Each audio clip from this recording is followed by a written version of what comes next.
Good afternoon to all of you. Okay.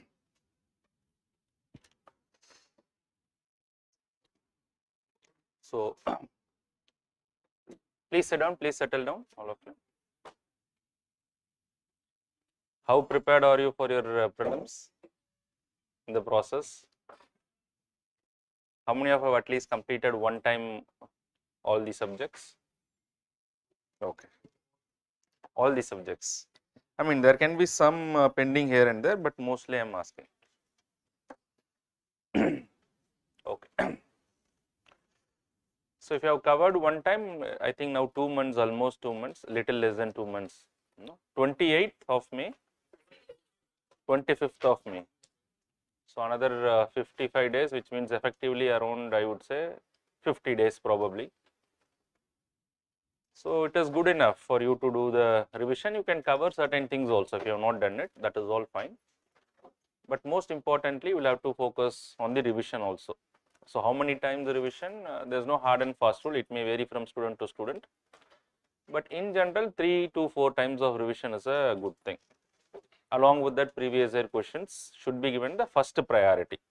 You can do multiple times previous year questions, okay?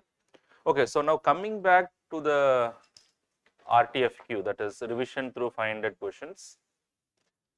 So, I will be dealing the polity part, so you might be knowing that. So, how I have designed this RTFQ, revision through 500 questions, is we will be dealing with 3 sets of questions. One is at least last 20 years of PIQs. It may be little more than that also, but at least 20 years of your PIQs will be covered, so that you are not left out with any of the questions that is asked in the previous year questions. And then apart from that, questions that has been framed on the lines of previous year questions, which I would say as practice questions. And then there will be substantial amount of questions from the current affairs also. So, because in some of the module that I have done, I was not able to cover for certain reasons, but in the revision through 500 questions, I will cover substantial amount of current affairs based questions.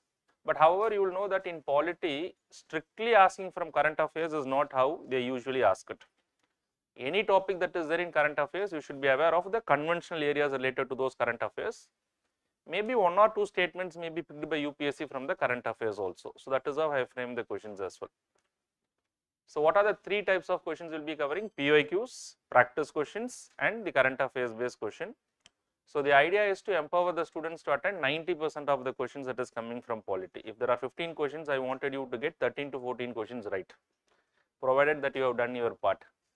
So, then only you will be able to achieve that. So, it is not just merely by sitting here. Yes, sitting here will help you to revise and to strengthen your concepts. But if you have also done your part, 90% of the questions you can get it right. 20 questions, if you are lucky enough, 18 questions you should get it right. But at least I think 15 questions are likely to come, going by the last 5 years of trend. So, this is what is the objective, alright.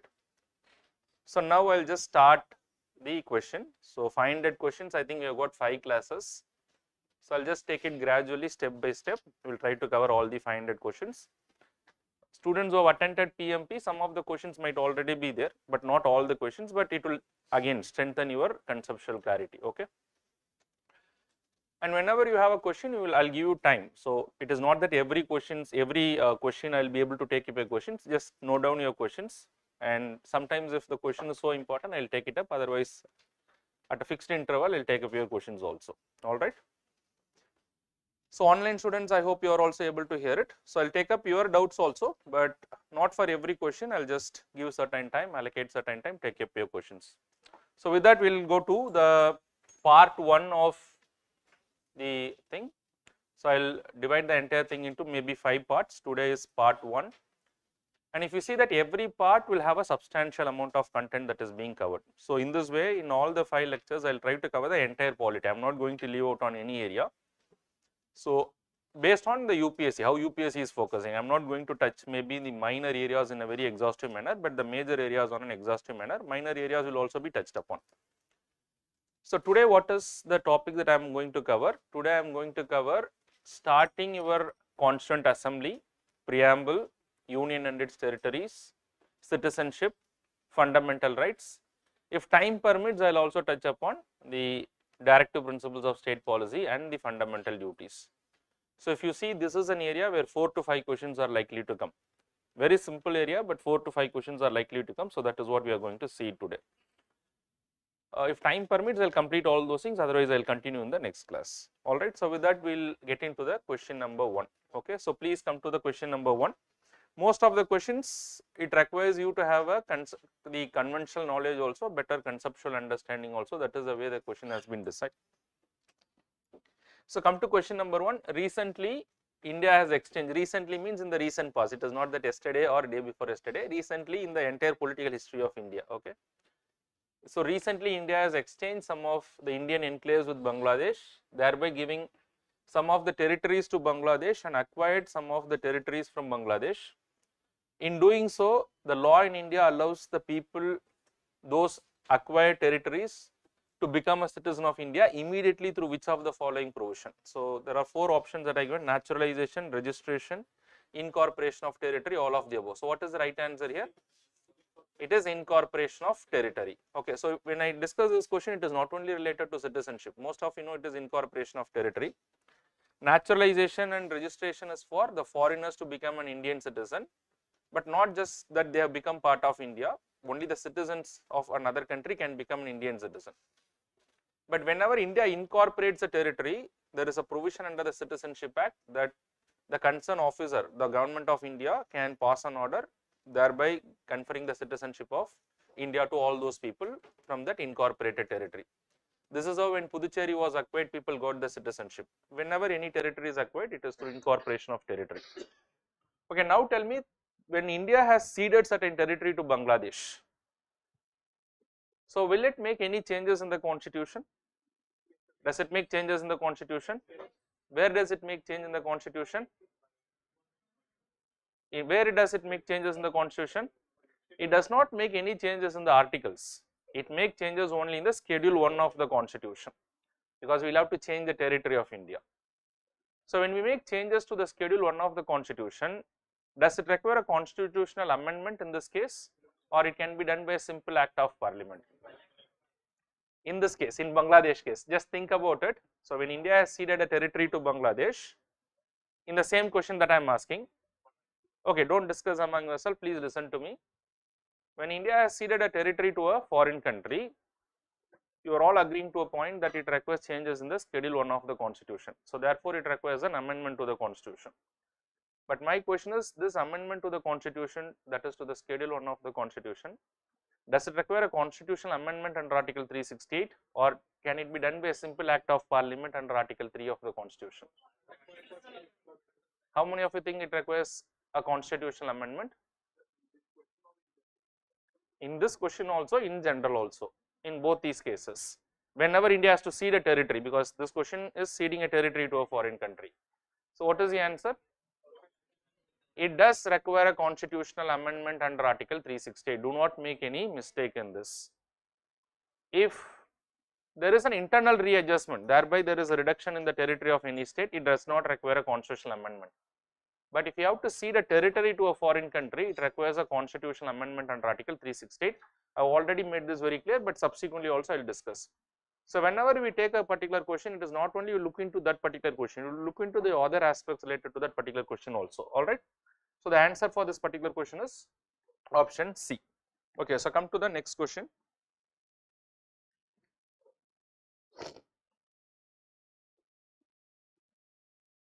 Consider the following statements regarding the provisions of the constitution. So, here I will discuss it further.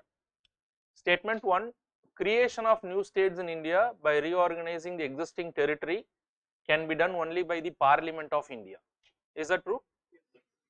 Is it only the power of the Parliament to reorganize states in our country? Is there any other authority which has got the power to do that? No, it is only the power of the Parliament.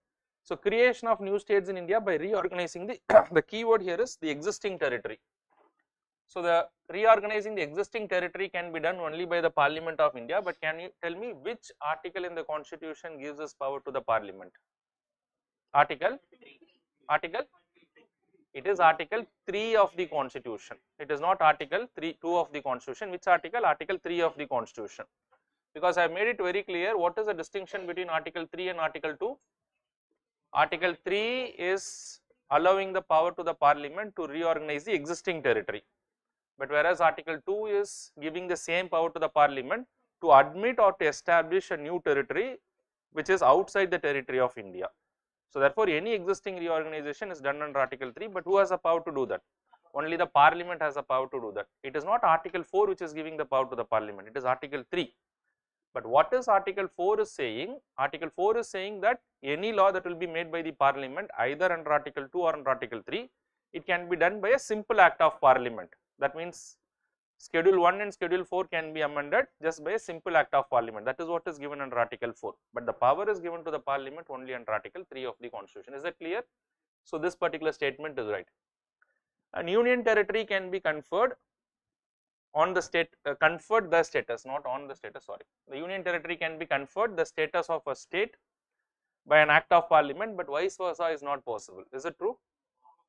Under Article 3 of the Constitution, the Parliament has a power to convert a state into a union territory into a state.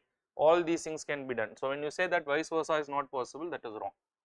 So therefore, this particular statement is wrong. The approval of the state legislature concerned is mandatory before reorganizing the states in India. Is it required to take the approval of the state legislature?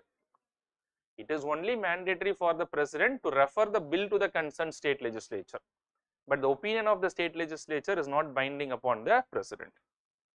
Okay, what is the time limit within which the state legislature has to give its opinion? There is no time limit. In fact, the president will specify the time limit. Nothing is given in the Constitution.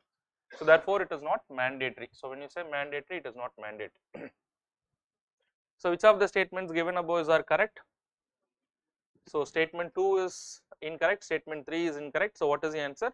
It is only option B. Is it clear what is Article 2, Article 3 and Article 4? So everything should be clear in your mind. Okay, so come to the next question. Consider the following statements regarding the Constituent Assembly of India. Statement 1. The assembly was completely an elected body. If at all one area where question can come from Constituent Assemblies, this is the area. You should be very clear about it. So the Constituent Assembly of India was not completely an elected body. It was a combination of both election as well as nomination. Can you just recollect where it was through election and where it was through nomination? From the princely states, it was by election, and from the British provinces, it was through election, and from the princely states, it was by nomination. And there was also one more area, that is commissioner provinces. How about the commissioner provinces? It was also through nomination. While in case of the princely states, the nomination was done by the rulers. While in case of commissioner provinces, there were 4 commissioner provinces. It was based on the consultation with the commissioner in those provinces. There was also it was nomination. In the British provinces, direct provinces, it was through election. But whether the election was a direct election or an indirect election, it was an indirect election. There was no system of direct election. So who were the electoral college to elect the members from the British provinces? Who constituted the electoral college? The elected members of the provincial legislature. So whoever the elected members of the provincial legislature, they constituted the electoral college. I hope by this time you should have an understanding of what is electoral college. So they are acting as the electoral college. But the most important thing is the members of the British provinces, that is the provincial legislature, they were elected directly or indirectly? They were elected, but based on limited adult franchise. So you should be aware of all these things. All right. So with that, come to this particular question. The assembly was completely an elected body. Is it true? The assembly was not completely an elected body, but rather it was partially elected or mostly elected and partially nominated. The members of the Constituent Assembly were elected through the universal adult franchise. No, it was in fact an indirect election. So there was no universal adult franchise. The Constituent Assembly had representation only from the British provinces. No, it had representation from the princely states and the commissioner provinces as well. So which of the statements given above are incorrect? The incorrect statement is all of the above. So try to give your 100% effort in the class. Why I am saying is try to make notes in the question papers also. Before the examination, for the last 2-3 days, even if you revise, your entire polity will be done. So try to give 100% effort, because it is going to cover the entire subject polity through these questions. But try to make note of each and every single word, that is coming out of my mouth, whatever you want to take note. Okay. So come to question number 4. Which of the following statements regarding the preamble to the Constitution of India, consider the following statements regarding the preamble to the Constitution of India. Statement 1, they are the key to unravel the minds of makers of the Indian Constitution. Is this true regarding the preamble? Do you know who has given this description about the preamble? Very good, it is the Supreme Court of India. In which case? Very good, it is in the Berubari Union case. The Supreme Court described that the preamble is key to unravel the minds of the makers of the Constitution. But what was the stand that was taken by the Supreme Court of India in the Berubari Union case? Did they say that the preamble is an integral part of the Constitution? Although they accepted, yes, the preamble is the key to unravel the minds of the makers of the Constitution, the Supreme Court categorically said that the preamble is not an integral part of the Constitution. But however, that was overcome in the next case, that is in the Keshavananda Bharati case. The Supreme Court overruled that and said that the preamble is an integral part of the Constitution.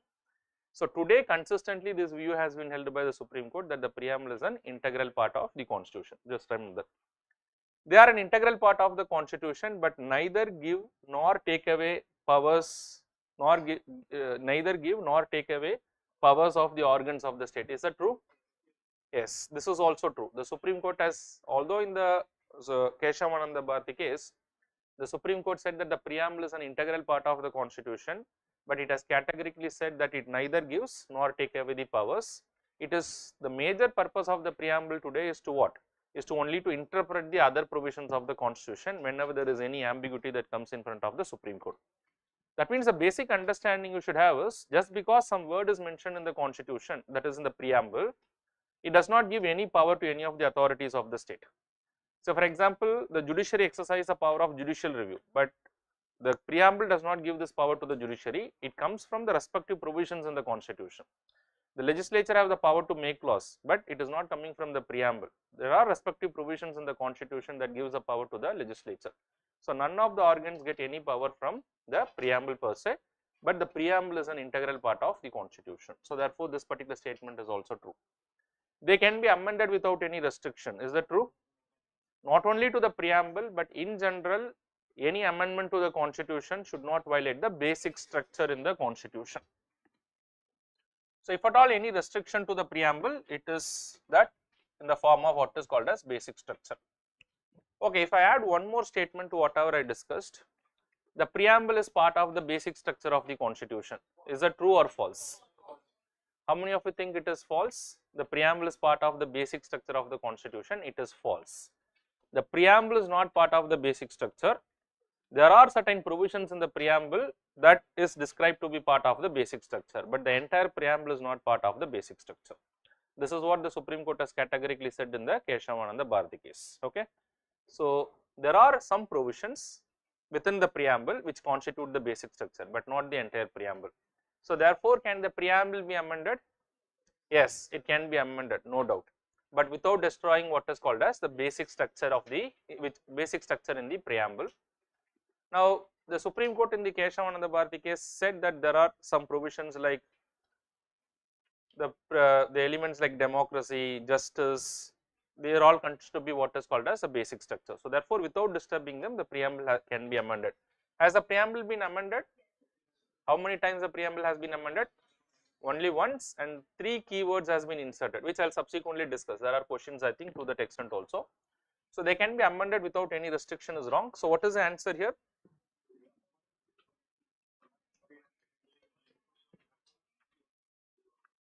So you can see that statement 1 is wrong, sorry, 1 is correct, 2 is correct, statement 3 is wrong. It is asking for incorrect statement, so the answer would be C only. So that's the answer. C is the answer. Come to the next question. Which of the following ways by which a foreigner can become an Indian citizen under the Citizenship Act 1955? Now before I go into the concept of citizenship, if you look into the Constitution of India, the Constitution deals with 2 things. One is there are certain articles in the Constitution which talks about who is deemed to be the citizen at the commencement, and then apart from that, who is deemed to be the citizen of India at the commencement of the constitution, any other matter that is related to the citizenship has to be regulated by way of the law that is to be passed by the parliament. So who can make law with regard to the citizenship? Only the parliament, because citizenship is also an item in the union list. So therefore, who is supposed to make law? Only the parliament. Now, which article in the constitution gives this power to the parliament to regulate matters related to citizenship? It is which article? Article 11 of the constitution, the very important article. Do not have any confusion. It is article 11 which is giving this power to the parliament. So based on the provisions of the article 11, the Citizenship Act has been passed and subsequently has been amended number of times.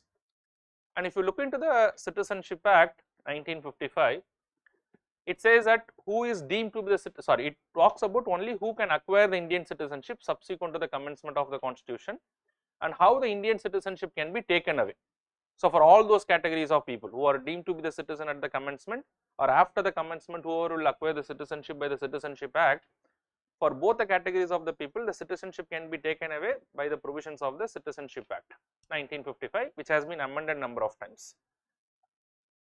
So there are certain grounds on which the citizenship can be acquired. So what are the grounds on which the citizenship can be acquired as per the Citizenship Act 1955, which has been subsequently amended? One is citizenship by birth, descent, registration, naturalization, incorporation of territory, and based on the provisions of Assam Accord, which has also been later incorporated. Now, why I am discussing about this Assam Accord this year? It is also very important for your examination, not because of the Assam Accord. How many of you know recently the Supreme Court has upheld section 6A of the Citizenship Act? And what is that section 6A of the Citizenship Act is related to? Okay, so just think about it. I have a separate question on that. I will discuss that detail when I come to that particular question. So in this way, you should be able to connect whatever which is related to the conventional area and the current affairs. But anyways, the current affairs questions are coming little later. I will discuss that. But now coming to this particular question, which of the following ways by which a foreigner can become an Indian citizen under the Citizenship Act? Is it true citizenship by birth? Under the Citizenship Act 1955, citizenship by birth is not there. Okay, which of the ways by a foreigner? Very good. Okay, by a foreigner. So this is important word. Which of the following ways by which a foreigner can become an Indian citizen? Why citizenship by birth is not right? Because in this case the child born to an Indian citizen, so therefore the child may not be considered to be a foreigner. Citizenship by descent? No, in this case also at least one of the parents should be an Indian citizen, although the child is born outside the territory of India. So again you cannot consider that child to be a complete foreigner, because the child is related to the parent by blood, so therefore it cannot be considered to be a complete foreigner. The child is not considered to be a complete foreigner. Citizenship by registration? Citizenship by registration is only to the foreigners, but to certain categories of foreigners. So can anyone tell me what is the difference between citizenship by registration and naturalization? Naturalization is also for foreigners, registration is also for foreigners, but what is the difference between citizenship by registration and naturalization? Of course the time limit is less in registration, but why the time limit is less? Because it is only for certain categories of foreigners. Who are the categories of foreigners? Okay, so a person who marries an Indian citizen, if they marry an Indian citizen, yes, very good, citizen, a person of Indian origin, yes, and majorly an OCI card holder. So we will discuss about this OCI card holder also a little later. A person of Indian origin, a person marrying an Indian citizen, and OCI card holder, these are the major categories of foreigners who can become an Indian citizen. So therefore certain special privileges given to them, so they can easily become an Indian citizen. In this case they have to marry an Indian citizen, be in the relationship for 7 years, marital relationship, and then he should stay in India for a period of 7 years, ordinarily resident. PI also ordinarily resident, it does not have to marry but has to reside in India for 7 years. OCI card holder, what is the position related to the OCI card holder? They have to possess this OCI card holder status for 5 years, and in addition to that they should be resident in India for a period of 1 year. When they will satisfy simultaneously both these conditions, they will be given the Indian citizenship. Is that clear? And what about the citizenship by naturalization?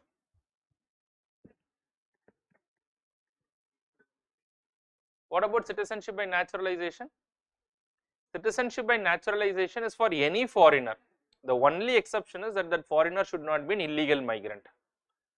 Any foreigner who is not an illegal migrant can become an Indian citizen, provided they satisfy the conditions of the act, that they should reside in India for 12 years, they should know any of the Indian languages, they should be of good conduct. So these are all some of the provisions that is there in the act, but any foreigner who is not an illegal migrant can become an Indian citizen. But presently, as per the Citizenship Act 2019, there is an exception to this. What is the exception under the Citizenship Act 2019? Which also started getting implemented from 2024. So what is the exception? Certain categories of illegal migrants can become an Indian citizen, although they are an illegal migrant. So who are those categories of illegal migrants? People who have entered into India as an illegal migrant from 3 countries, that is Pakistan, Afghanistan and Bangladesh, and people who belong to 6 religious communities. What are the 6 religious communities? Hindus, Buddhists, Sikhs, Christians, Parsis and Jain, and also they have resided in India for a period of 6 years. So these are all the conditions that is given under that. Now the Citizenship Amendment Act 2019, does it apply throughout the territory of India? Is there an exception as to where the law cannot apply? Very good. It does not apply in the Schedule 6 areas and also the areas which are covered under the inner line permit system. Please make a note, because I will tell you again and again. It will appear as if you know everything right now, but you will soon forget. Unless and until you are quite clear, just try to make a note of very small brief points of all these things. Because for you to consolidate all these information in one place is not possible before the examination. So try to consolidate your information. Citizenship by incorporation of territory, is it for the foreigners?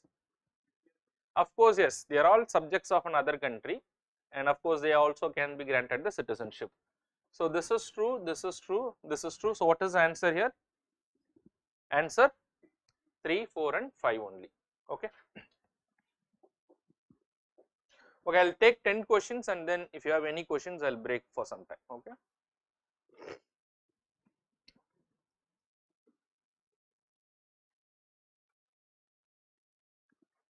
Okay, consider the following statements. The Constitution of India allows its citizens to possess multiple citizenship of different countries at the same time. Is that possible? It is not at all possible, because the Constitution makes it very clear that there should be only single citizenship, which is both in the Citizenship Act 1955 and also in the particular article in the Constitution. Which article in the Constitution provides for only single citizenship? Very good, Article 9 of the Constitution, which is also a principle that is followed in the Citizenship Act 1955. So therefore, the Constitution does not allow for what is called as dual citizenship. Only persons born in India can acquire Indian citizenship. Is it true? That is very quite clear from the Citizenship Act 1955, that the foreigners can also become an Indian citizen. Person who is born in India can also become, but the key word here is only persons born in India can acquire the Indian citizenship. That is wrong. Only citizens of India will have the right to vote in the general elections in India. There are certain privileges which is conferred only upon the citizens, and one such privilege is what is called as the right to vote. Can you just tell me what are the other privileges which is conferred upon only the citizen? I do ask this question always to the students, that how many of you are sure that you are an Indian citizen? First question, okay. First this question, and then I'll come to the next question. So how many of you are sure that you are an Indian citizen? Sure. So how do you know that you are an Indian citizen? Because, not just because you are having an Aadhaar card. So this is the answer that I get from the students when they are very new to the class. They say that they have an Aadhaar card. No, Aadhaar is not a proof of citizenship.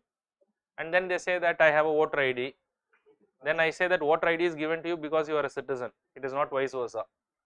So most of you in this class are an Indian citizen by virtue of what is called as by virtue of your birth, mostly. I am not sure, it may vary, it may be by descent also.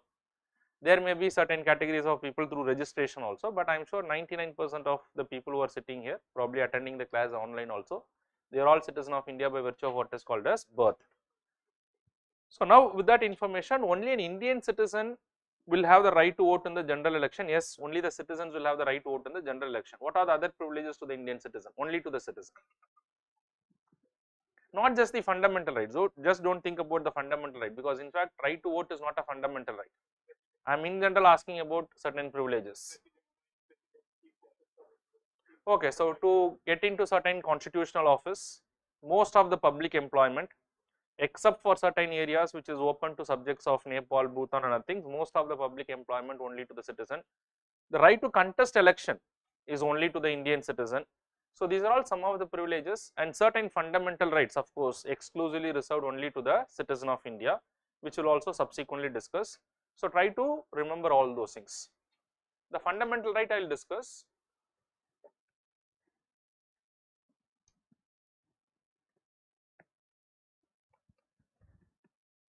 Okay, the fundamental right I will discuss, but the other privileges which includes right to vote, right to contest election, to occupy certain constitutional office, in general in most of the public employment, these are all only the privileges of the citizens.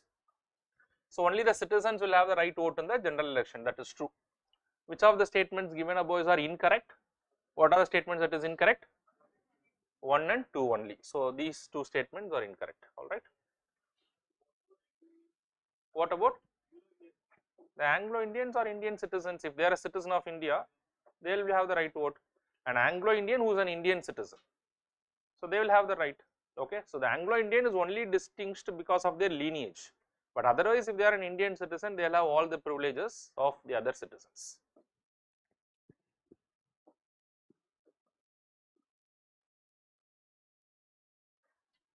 Okay, so come to the next question.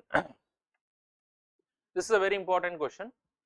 An overseas citizenship of India card holder, although does not require a visa to visit India, but may require prior permission or clearances to visit India in which one of the following cases? This is part of your current affairs. Okay, now tell me first of all, who is an overseas citizen of India card holder? That we have already learned about.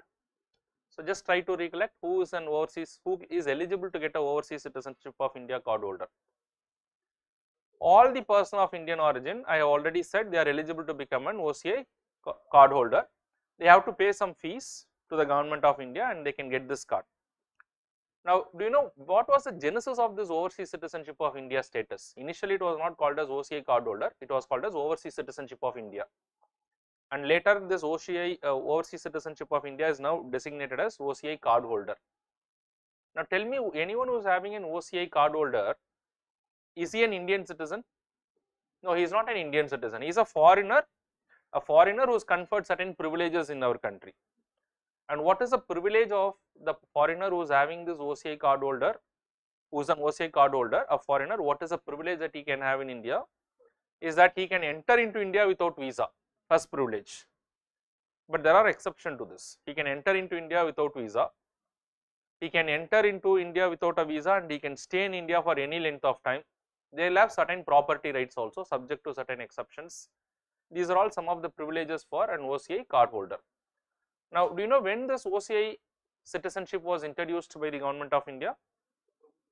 In 2002 they brought in, and then subsequently when they brought in, they introduced only to certain countries, and then subsequently they have introduced to the other countries also. So presently all the countries across the world, whoever is a person of Indian origin, they can get this particular status, except a PIO from 2 countries. A PIO from 2 countries are not still eligible to become an OCI card holder. So what are the 2 countries? Except Pakistan and Pakistan and Bangladesh. Except these 2 countries, today they can get this OCI card holder status, they can enjoy these benefits. But however, as per the OCI card holder rules under the Citizenship Act, as per the rules of the OCI card holder, there are certain exceptions. Although they can enter into India without a visa, but if they are entering into India for a specific reason, then in that particular case they have to take the prior permission of the government of India. So the general rule is that they can enter into India without a visa or any permission, but if they are having an intention of doing certain activities in India, in that particular case they have to take the prior permission from the government authorities. So among this, what is the right answer? Can anyone tell me? Just apply. In which case probably do you think that the government might regulate the activities? So then I will discuss the answer. What about certain research related activities? So just try to think, it may have some impact upon our security or it may create some law and order issues. So those are all the areas probably the government wanted to regulate. The research can be adverse also to the interest of India sometimes probably. So do you think that the government has to take precaution when it related to research? Yes. So in this case it is required. So when they are entering into activities related to missionaries, journalistic, public or mountaineering activities, public is nothing but it is also a missionary activities specific to Islam religion, Muslim religion, that is basically what is called as public. So do you think in this case the government needs to regulate all these things? It may have an impact upon the law and order in our country probably, so yes, it requires regulation. Internship, any foreign diplomatic missions. Somebody is coming as an intern to any of other foreign diplomatic missions in India, it may have a potential security threat. So therefore the government has to regulate all those things. Yes, in this case, a visit to an area in India that is notified as protected, restricted or prohibited, especially those areas like the inner line permit system which affects the tribal people and their way of life. So this also requires. So what is the answer here? All of the above is the answer. Okay. So try to understand, in general they can enter, but if they are entering for a specific purpose, they require permission of the government. Okay.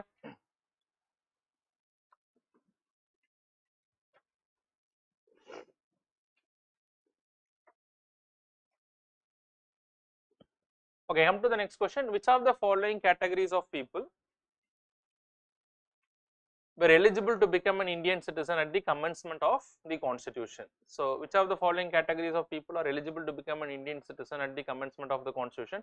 Persons domiciled in India, are they eligible? Yes. Which article give them this power?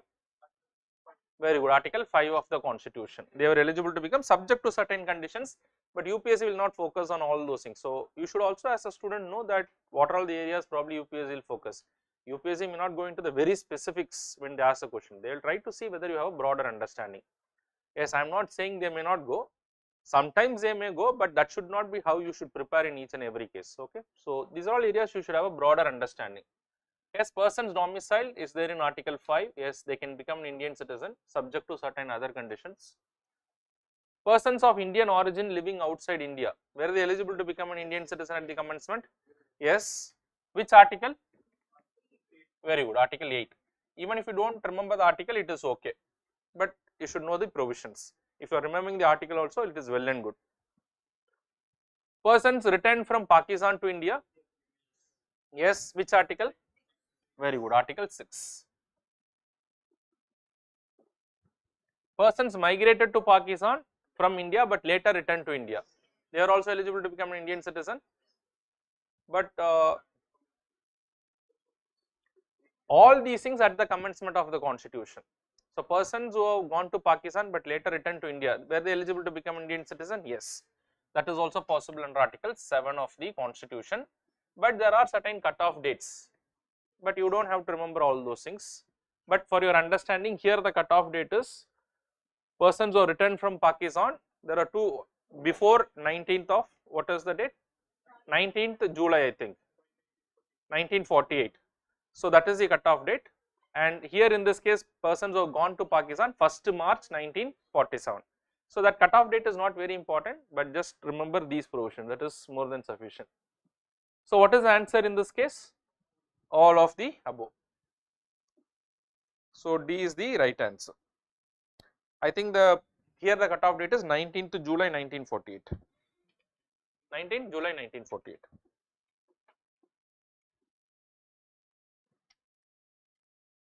But the cut-off date is not important. Okay.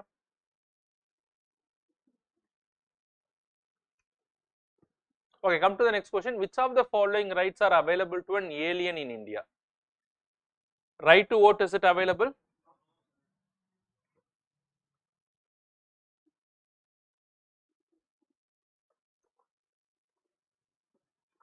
Right to vote is not available. Right to contest election, okay. Right to public employment, generally it is not there. So always when there is a question on a general line, do not think about the exceptions, okay. Generally the right to public employment is not available to the alien. There can be few exceptions, that is okay, but generally it is not the case. So choose the correct answers from the codes given below. What is the answer? None of them is available to the citizens.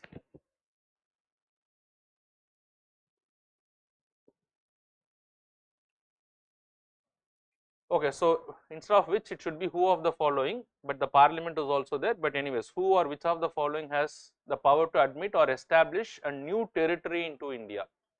It is a parliament. Under which article? Article 2 of the constitution. Can anyone tell me what is the difference? I also explained this. What is the difference between the word admit and establish?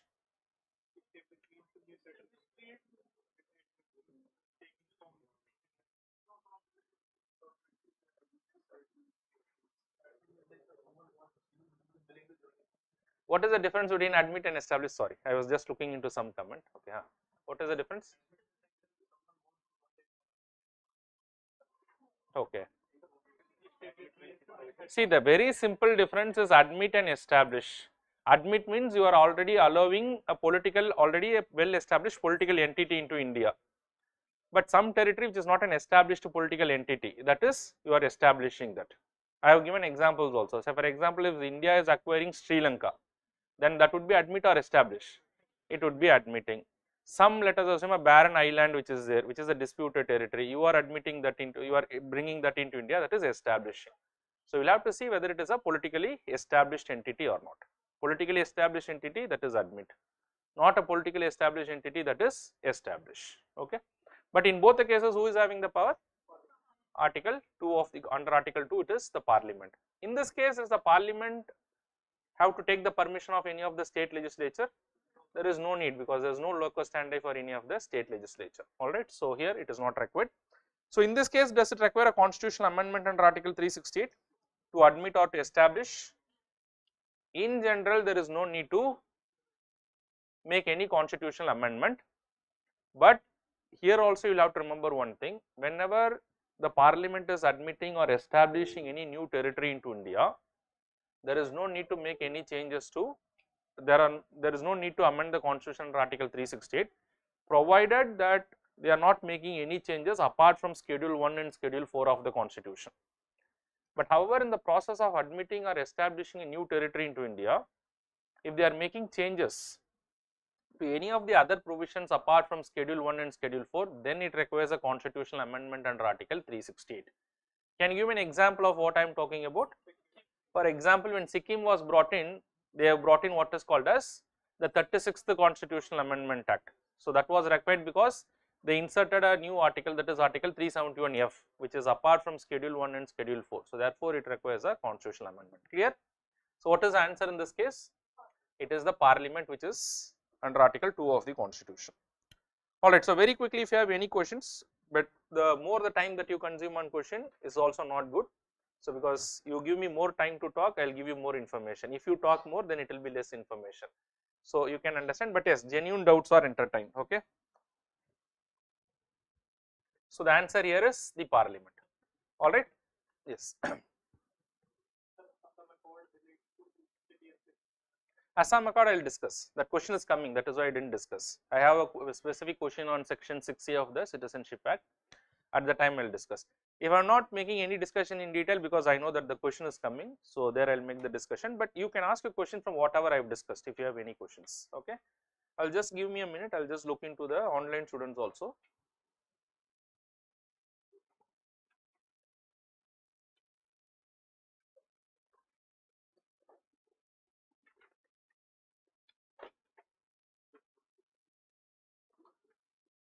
Okay, so why this explanation for the PDF is not given? Because that is not going to help you. In the examination, you will not be able to, before revising, you will not be able to read the entire explanation of the PDF and all those things. That is not a wise approach. So try to make note of whatever I am discussing. I do understand there is a limitation for this. To take the notes, you should have a prior knowledge. Otherwise, it is difficult for you to take a notes. But we do understand that you are appearing for the prelims examination. You are not there in the foundation course. So therefore, try to make a very short note of whatever I am talking about. Only that will help you to revise. If you have a an explanation for every question can be given in one page. So that is not going to help you at the examination. Please put your mobiles in silent mode. Okay, any other questions? Okay, so one of the students thinks, sir, please speak in Hindi. There are two limitations to that. One is I am not good in Hindi, although I can understand, that is all fine. And the second thing is I do not do that because there are some of the students who do not understand Hindi also. Because when I started preparing, there are many teachers who spoke in Hindi. Most of the time I did not understand. So then when I become a teacher, I realized that I should speak in a language that everybody can understand and comprehend. Okay, so that's the reason I didn't entertain that also. And I have a limitation also in talking. I will not be able to explain well most of the concepts if I start doing in Hindi. Most of the teachers are doing it because they can do it well in Hindi. So probably for them it will work, but for me it will not work. So therefore that is not possible. Okay.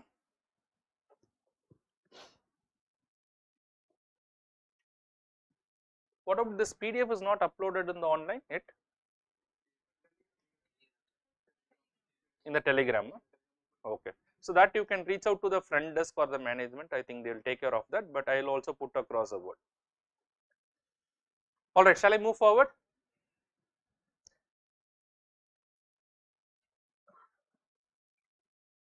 Okay, so come to the next question, question number 11. Requires prior sanction. So which of the statements given above is true regarding the procedure to create a new state under Article 3 of the Constitution? So the question is related to Article 3. Requires prior sanction of the President of India to introduce a bill. Is it true? So any bill to reorganize the states under Article 3, it requires a prior sanction of the President under Article 3. But what about to admit or to establish under Article 2 of the Constitution? Does it require a prior recommendation of the President? How many of you think it does not require a prior recommendation under Article 2 if they have to admit or establish? Because this procedure is specifically given only in Article 3, not for Article 2. Okay, so therefore under Article 2 it does not require any prior permission, but under Article 3 for reorganization, yes, it requires a prior permission. So now we are anyways discussing about Article 3. Now come to the second statement. It requires approval of the concerned state legislature before the bill is introduced. It has to be referred to the concerned state legislature to seek the opinion, but their approval is not mandatory. We already discussed this. Anyway, so in this case, the keyword here is the approval. Approval is not mandatory. Which of the statements given above is true regarding the procedure to create a new state? What is true? One only. So statement 2 is not the right thing.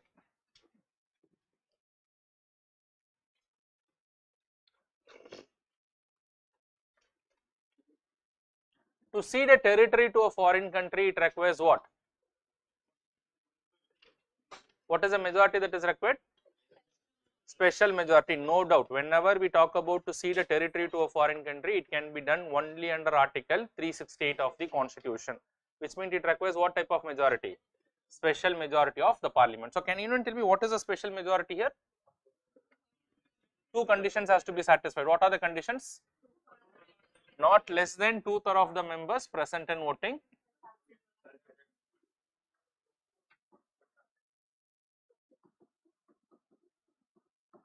Not less than 2/3 of the members present and voting, plus what? Plus the members who are supporting this should also satisfy the condition of absolute majority. Both the conditions needs to be satisfied. Okay, if there is any disputed area between India and another country, it is not the territory of India, but a disputed area. There are certain buffer zones which can turn out to be a disputed area between India and a foreign country. So if India wanted to amicably settle down that disputed area, does it require a constitutional amendment? Does it require a simple act of Parliament? How many of you think it requires a simple act of Parliament? It does not require a constitutional amendment under Article 368. It does not require a simple act of Parliament. It can be resolved through an executive action, because that is not the territory of India in the first place. Which is not a territory of India in the first place, how do you make a law? So you cannot make a law, so it does not require anything. I have given an example for this also. So for example, Kachativu was a disputed territory, but India has given Kachativu to Sri Lanka. But it does not require a constitutional amendment, it does not require any simple act of Parliament, it was done merely by an executive action. Okay, so that is the cabinet will give the approval by which they will say, okay, you can keep this. So this is what basically you have to understand. So this is the answer. So come to the next question. Consider the following statements. Statement 1. The preamble is an integral part of the Constitution. Is it true? Yes, presently it is an integral part of the Constitution, there is no doubt in that. The preamble is a modified version of objectives resolution introduced in the Constituent Assembly. Is that true? There is something which is called as objectives resolution, and there is also something which is called as instrument of instruction. So you should not get confused. Objectives resolution is related to the preamble. Instrument of instruction is related to the directive principles of state policy. Can anyone tell me when was this objectives resolution introduced in the Constituent Assembly, and who has introduced this objectives resolution? It was Pandit Jawaharlal Nehru. And when was this introduced? It was in 13th December 1946. That is the year when the Constituent Assembly was established. But after that, nothing has happened for a long time. And what is this objectives resolution? Just an extra understanding. What is this objectives resolution? It was like a foundational framework. It was having the philosophy as to how the constitution has to be drafted, which was later modified and become the preamble to the Constitution of India. Okay, just an added information to that. When the Constituent Assembly met for the first time? 9th December 1946, 13th December objectives resolution was introduced. Some dates probably you can remember, sometimes they can randomly ask. So this is also true. So what is the answer here? So both 1 and 2.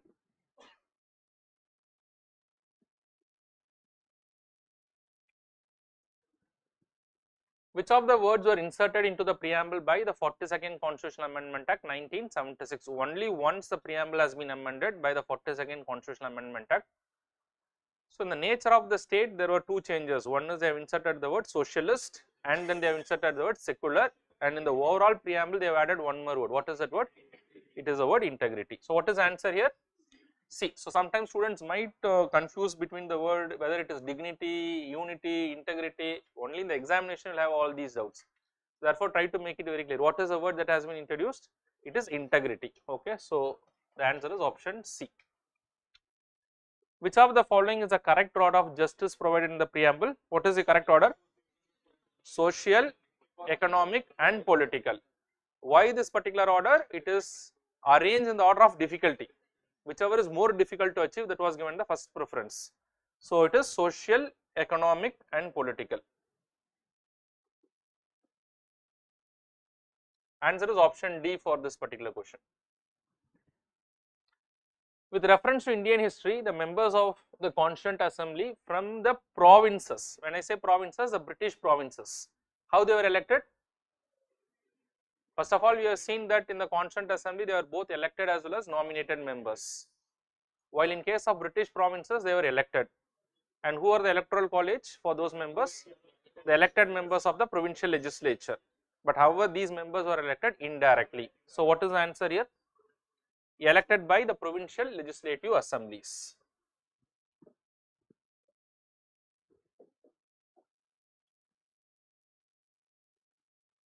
The preamble in the original constitution was read as what? Sovereign Democratic Republic. Very simple. So only these three words were there in the original constitution.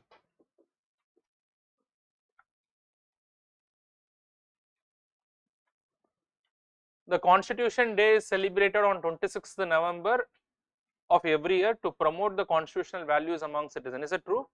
Now what is the significance of this 26th November? That is the day when the Constituent Assembly has adopted the Constitution of India. So you should be very clear. Although it was adopted, the Constitution did not come into force. When it came into force? It came into force on 26th January 1950. Okay. So I'll just complete few questions and then I'll take up your doubts. Okay, so this is true. Statement 1 is true. What about statement 2? On 26th November 1949, the Constituent Assembly of India set up the drafting committee. Within 2 months, they cannot enact the entire draft and complete the constitution. Anyways, you can easily do that.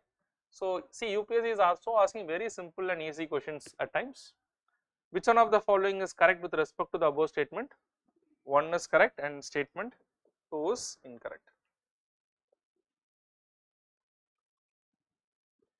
With reference to India, consider the following statements. There is only one citizenship and one domicile. Now try to understand, though the domicile certificate can be issued by various state governments, but it is always considered to be domicile of India. Although it also denotes that they are resident of a particular area, but residence is not equal to domicile. What is the difference between residence and domicile? Does anyone know? The state governments are the authority to issue, but the domicile certificate is for the entire country. Is there any difference between domicile and residence?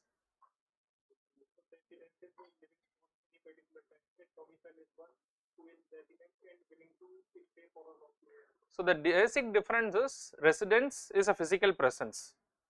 Residence plus intention to make that particular place as a permanent place of stay will make that to be what is called as domicile. So residence is considered to be very temporary in nature, while domicile is a permanent concept, because he is not only residing there, but he is also having an intention to make that particular place as his permanent home. So that is basically what is called as domicile. Anyways, even if you have a doubt in this particular statement, come to the other statement. So whenever in UPSC, when you attempt the questions, when you have any doubt, don't go to the answer, try to solve the other statements. Okay, so come to the next question. A citizen by birth only can become the head of the state. There is no concept of what is called as natural born or naturalized citizen in our country, so therefore this is not the right thing. The only requirement is to become the president of India, they should be a citizen of India. So this is wrong. A foreigner once granted the citizenship cannot be deprived of it under any circumstances. They can be deprived. What is the article in the constitution which talks about this?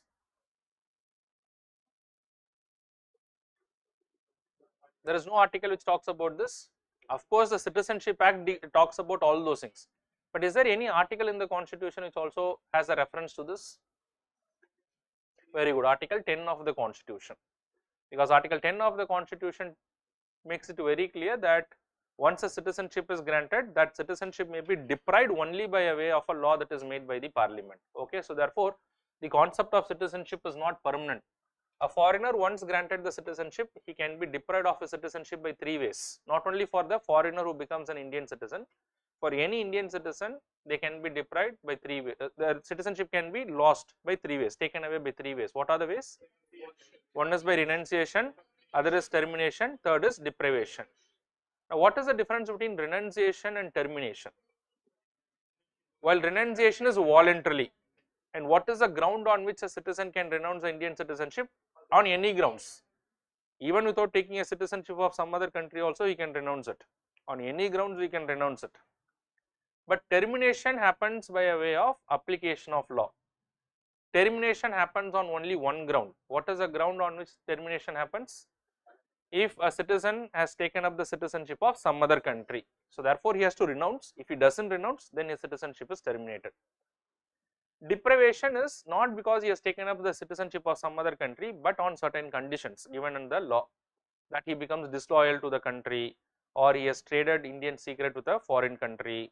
So these are all some of the grounds which is given in the law on which his citizenship can be deprived. Anyways, now a foreigner once granted the Indian citizenship cannot be deprived of it under any circumstances. This is an absolute statement which makes it wrong, because he can be deprived. So now if you eliminate wherever there is 2 and 3, wherever there is 2 and 3 you eliminate, what you are left with is only 1. So what is the answer? A only.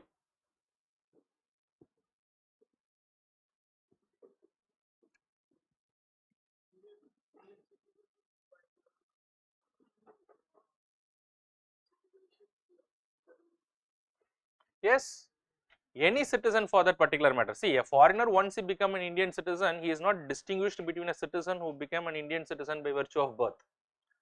Anybody who becomes an Indian citizen, once an Indian citizenship is conferred, their citizenship can be lost by deprivation, termination or by renunciation. Even if someone gets an Indian citizenship by virtue of birth, if they become disloyal to the country, their citizenship can also be deprived. There is no distinction in this regard. Only how one can acquire the Indian citizenship, there are some differences. Once they become an Indian citizen, everybody is same with regard to their deprivation or with regard to their taking away of the citizenship. Okay, so come to the next question. We are done with 19. Which of the following factor constitutes the best safeguard of liberty in a liberal democracy? What is the answer? This is an UPSC question. What is the answer? It is separation of powers. Now why separation of powers? Who can take away the liberty of the citizen? It is usually the state by an arbitrary action. The state means, we have already learned, which I will subsequently discuss, state under Article 12 of the Constitution for the purpose of the, because they are talking about liberty for the purpose of fundamental rights, state is defined under Article 12. Is it possible for the state to make an arbitrary law, deprive the liberties of the citizen? Is it possible for the executives to take an arbitrary action to deprive the liberty of the citizen? Therefore, in all these cases, either by a way of a law or by an executive action, if the liberty of the citizen is to be affected, therefore, who will come to the help of the citizens? The judiciary, and the judiciary can function effectively only if it is an independent judiciary, and that independent judiciary is protected by way of what is called as separation of powers. Judiciary is separate from the other two organs. Okay, so therefore, what is the right answer? It is the separation of powers, that is independent judiciary is how the liberty of the citizens can be protected. Alright, so just give me a moment, I will just look into the online students if there is any question that I am supposed to take, and if you have any doubts also you can just hold on to your doubts, I will just ask you.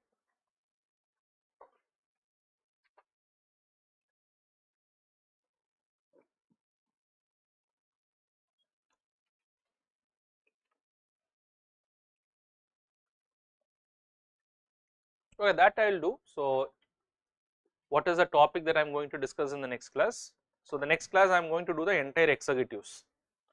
So, probably if you have the time, if you have the energy after this particular class, you can go and revise, but I do not think it will be completely possible for you to go and just revise it in one day unless and until you are already prepared good enough.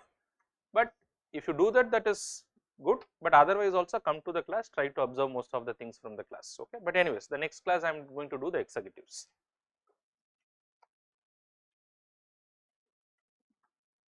Are you clear about the majority that I talked about? That if in case India has to cede a territory to a foreign country, when I say India has to cede a territory to a foreign country, that means these are all the territories that is mentioned in the Schedule 1 of the Constitution. So, if India has to cede a territory to a foreign country, that can be done only by one way. What is the way by which it can do? By a constitutional amendment under Article 368, and under Article 368 then you will have to look for the majority. And if you go and read Article 368, it is saying special majority where it has to satisfy two conditions, not less than 2/3 of the members present and voting, as well as what is called as absolute majority. Now, if you generally look into Article 368, Article 368 also talks about ratification behalf of the state legislature also, but that is required only if it is going to disturb the federal provisions of the Constitution. So, therefore, giving a territory to a foreign country, even if it is from any state, it does not take away any of the federal provisions, because this matter is exclusively given to whom? Only to the Parliament. That is why the expression Union of States was used in the Article 1 of the Constitution rather than Federation of States. Therefore, it does not require any ratification by any of the state legislature. Who has a complete prerogative to cede a territory to a foreign country? Only the Parliament. Okay.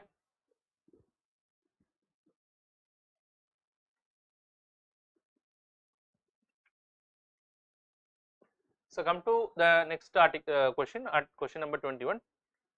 The preamble to the Constitution of India is statement, what is the answer? The preamble to the Constitution of India, part of the Constitution, that is not the right thing. Sorry, okay, that is the right thing. Not a part of the Constitution is not the right thing. Part of the Constitution and has same legal effect, that is also not the right thing. So, therefore, you can rule out these two things.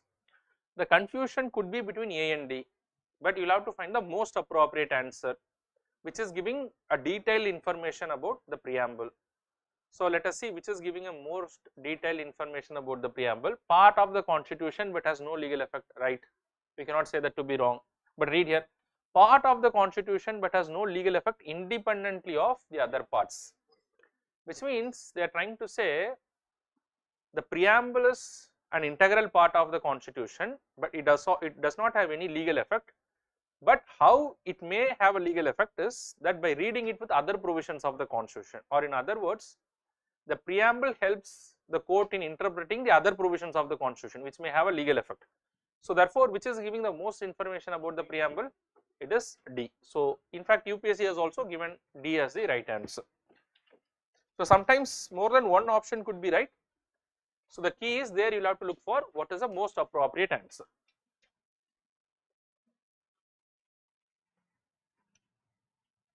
Which of the following objectives is not embodied in the preamble to the Constitution of India? So, which is not embodied? What about the preamble talking about liberty of thought, expression, belief, faith and worship? So, which is not there? Economic liberty is not there. So, answer is option B. The mind of the makers of the Constitution is reflected in which of the following? Preamble. And who has given this observation about the preamble? The Supreme Court of India. I already discussed that. In which case? In Berubar Union case. So, the answer is option A.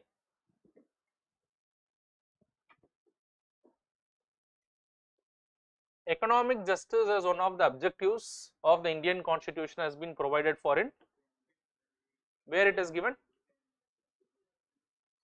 So, the answer is okay, preamble and the fundamental rights. Definitely the preamble does not talk about that. So, always try to look into the question. So, it is fundamental right is not there, economic justice is not there in the fundamental right. The fundamental right is mostly talking about what is called as idea of political democracy and political justice, not more than that. The preamble and the directive principles of state policy, is it true? So, what is the objective of DPSP? To ensure social and economic justice. So, economic justice is anyways a philosophy that is there in the DPSP, but is it also mentioned in the preamble? Yes. So, the right answer is both preamble as well as DPSP. It is not preamble, fundamental rights and DPSP. So, you can rule out this also. What is the answer here? It is option B. Is it clear? Now, try to have this in your mind. The fundamental rights is mostly talking about protecting the individual liberty. It is not talking about the collective welfare. So, which is the provision in the Constitution which is talking about the collective welfare of the society? The directive principles of state policy, which talks about social and economic justice. But you try to understand all these principles, whatever is there in DPSP, whatever is there in fundamental right, everything is enshrined where? In the preamble to the Constitution of India. So, therefore, the preamble also talks about economic justice, the DPSP specifically also talks about the economic justice. What is the answer? Option B is the answer.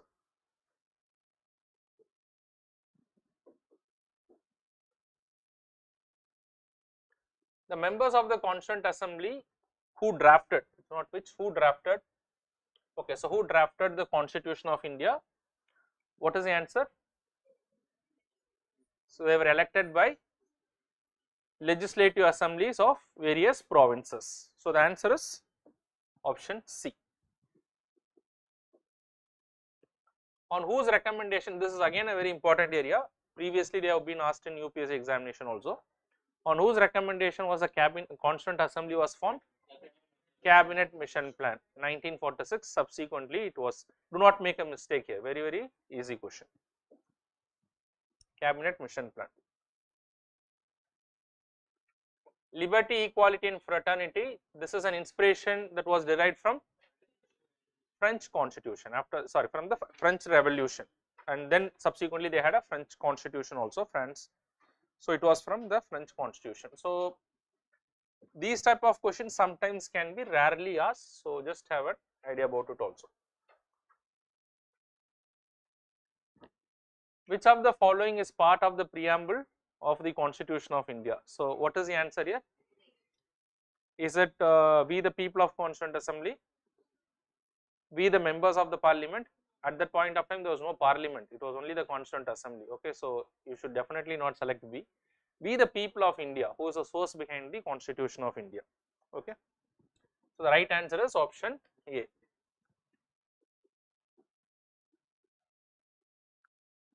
It is often said that the key to the minds of the makers of our Constitution lies in where?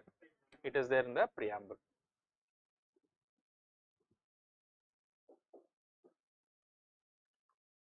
Which of the following is not a tenet of Gandhian socialism? Just think about it, because the kind of socialism that we follow today is Gandhian socialism or democratic socialism, which is there in the preamble. If you read the preamble, it talks about sovereign, socialist, secular, democratic republic. The kind of socialism is what is called as Gandhian socialism or democratic socialism. So, it enshrines certain principles. Which of the following is not a principle of that? So, that is the question, I think.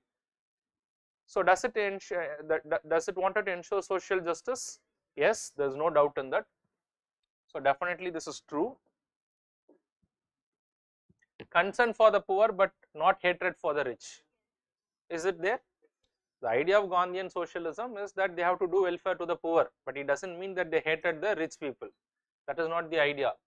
In fact, the Gandhian socialism believed in the concept of what is called as trusteeship, that the rich should act as a trustee of the poor. There was no hatred to the rich people, okay, but they wanted to share the resources. So concern for the poor but not hatred for the rich. Equality of opportunities for all, of course, yes, by distributing the wealth and all those things they wanted to ensure equality of opportunities. Nationalization of all means of production. When you talk of nationalization of all means of production, then that becomes extreme socialism or communism. That is not the idea that is there in the Indian constitution. So therefore, what is the answer here? Option D is the right answer. That is not an idea, so therefore the right answer is option D. Alright, so is it clear to all of you? That is why if you see today, do you understand how India functions? Can you say India is a welfare state? Do you think that the government of India has different means of production? Do they manage certain properties? There is also simultaneous existence of private means of production and the private companies, private properties. So we do follow an idea of what is called as a mixed model, which is basically the idea of what is called as the socialism that we follow in our country. Alright, is that clear to all of you? So even if you revise all these things, whatever I discussed, 90% of your questions from these areas can be answered. So make sure that from these areas you should not make any mistakes. Unless and until UPSC comes and asks an exceptional question, again you are in a level playing field, because most of the students will not answer that. So therefore, it is not about how many questions you answer. You should not get certain questions wrong where others are doing it right. Okay, so try to play like that. Do not put a lot of effort in one particular area also. That is also not advisable. Okay, now we will move to the next topic, that is fundamental rights. So you have 2 minutes, just go through all those things. I will also look into the online students for any questions. I will take up the questions, and then if you have any, I will just move forward to the next topic, that is the fundamental rights.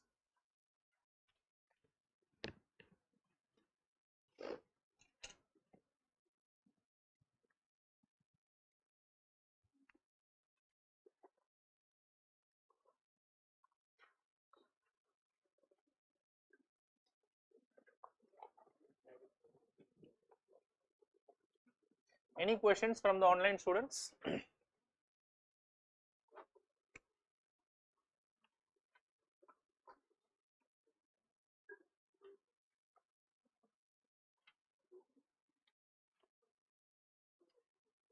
Okay, so some student is asking me, is it sufficient if you can do this 500 questions? I would say that if you are prepared, these 500 questions if you revise, I am sure that 80 to 90% of the questions can be done. Because the way that I am designing the question, it includes at least last 20 years of PIQs, similar modeled previous practice questions, and also substantial amount of current affairs question. Overall, out of this 500 questions, you will get at least 50 to 75 current affairs based questions also. So therefore, the important thing, I am not taking some random current affairs. Based on my experience, I know the potential questions which may be asked. So even if you observe whatever I am discussing, this is also, suppose if you do not have the time to do further, if you do it properly, this will also help you to do well in your examination. Alright, can I move forward? Yes? Alright, so come to the next part. Right to strike in India. So somewhere you would have heard it, right to strike. So what type of right is right to strike in our country? Do we have a right to strike? No, in general, do we have a right to strike? I am not asking whether it is a fundamental right or not. Yes, there is right to strike, but it is not a fundamental right. It is merely a legal right in our country. So what difference does it make? I will discuss about the right to strike, but what difference does it make when I say right to strike is merely a legal right, not a fundamental right? Wherever there is a right, there is a remedy. That means wherever there is a right, you can get it enforced in a court of law. But how you can get it enforced in a court of law is the only difference. Fundamental right means you can directly go to the Supreme Court of India. Legal rights, you cannot directly go to the Supreme Court of India. You will have to follow the ordinary hierarchy of courts. Whatever the law says. If the law says, okay, directly go to the High Court, you can go. If the law says no, you will have to go only to the District Court, you will have to go only to the District Court. Only by way of an appeal you can go to the Supreme Court of India. So that is the difference that you have to understand. But yes, right to strike is there, but right to strike is not a fundamental right. Right to strike is not mentioned in part 3 of the Indian Constitution. Right to strike comes from certain laws in our country like the Industrial Disputes Act, Trade Unions Act, so they all recognize all those things. So right to strike has only a statutory backing, that means it is only a legal right, so it is not a fundamental right. So right to strike in our country is what? It is only a legal right, okay.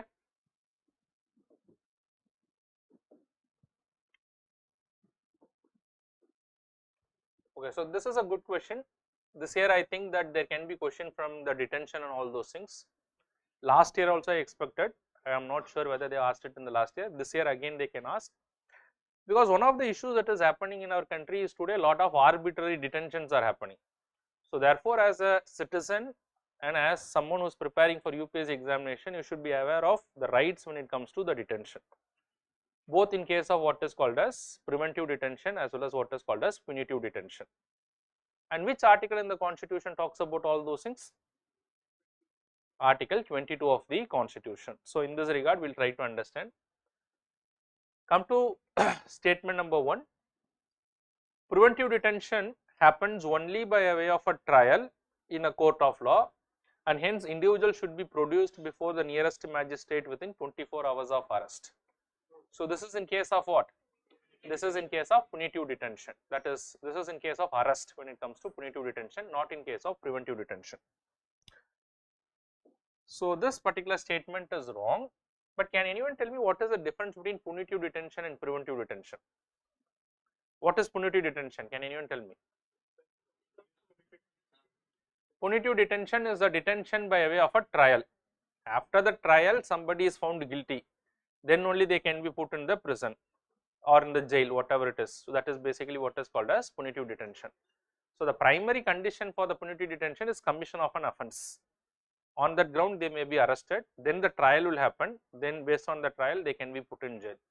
That is punitive detention. But what is preventive detention? Preventive detention is a detention without trial. Why there is no trial? Because the individual has not committed any offence. There is merely an apprehension, or merely it is preventive nature, preventing an individual from committing any offence, that is preventive detention. There are different sets of rights when it comes to what is called as punitive detention as well as preventive detention. There are further questions I will discuss. Okay, now tell me what are the rights that is available to an individual in case of what is called as preventive, in case of what is called as punitive detention. There are 3 important rights which is further elaborated by the Supreme Court of India, but you should know at least what is there in the Constitution. So first of all, in case of punitive detention, the individual should be informed of the grounds of arrest. It has to be clearly informed in writing to the individual as to what is the grounds of arrest. The second thing is he should be allowed to consult a legal practitioner of his choice. Now the third right that is given to an individual is that the individual should also be produced before the nearest magistrate within a period of 24 hours. All these things has to happen in case of arrest. But this 24 hours, you should understand, this 24 hours excludes the time of travel. It is not including the time of travel, excluding the time of travel. So why this excluding the time of travel? There are certain hilly regions in our country, even to go to the nearest magistrate it may take half day. So therefore excluding the time of travel, it should be within what is called as 24 hours. Alright, so this is something that you should keep in your mind. So is there any right when it comes to what is called as preventive detention? What are the rights available in case of a preventive detention? Now in this case the individual has not committed any offence, but even in case of preventive detention also, the general rule is that they should be informed of the grounds of detention. What is the basis on which he is detained, that should be informed, it has to be given.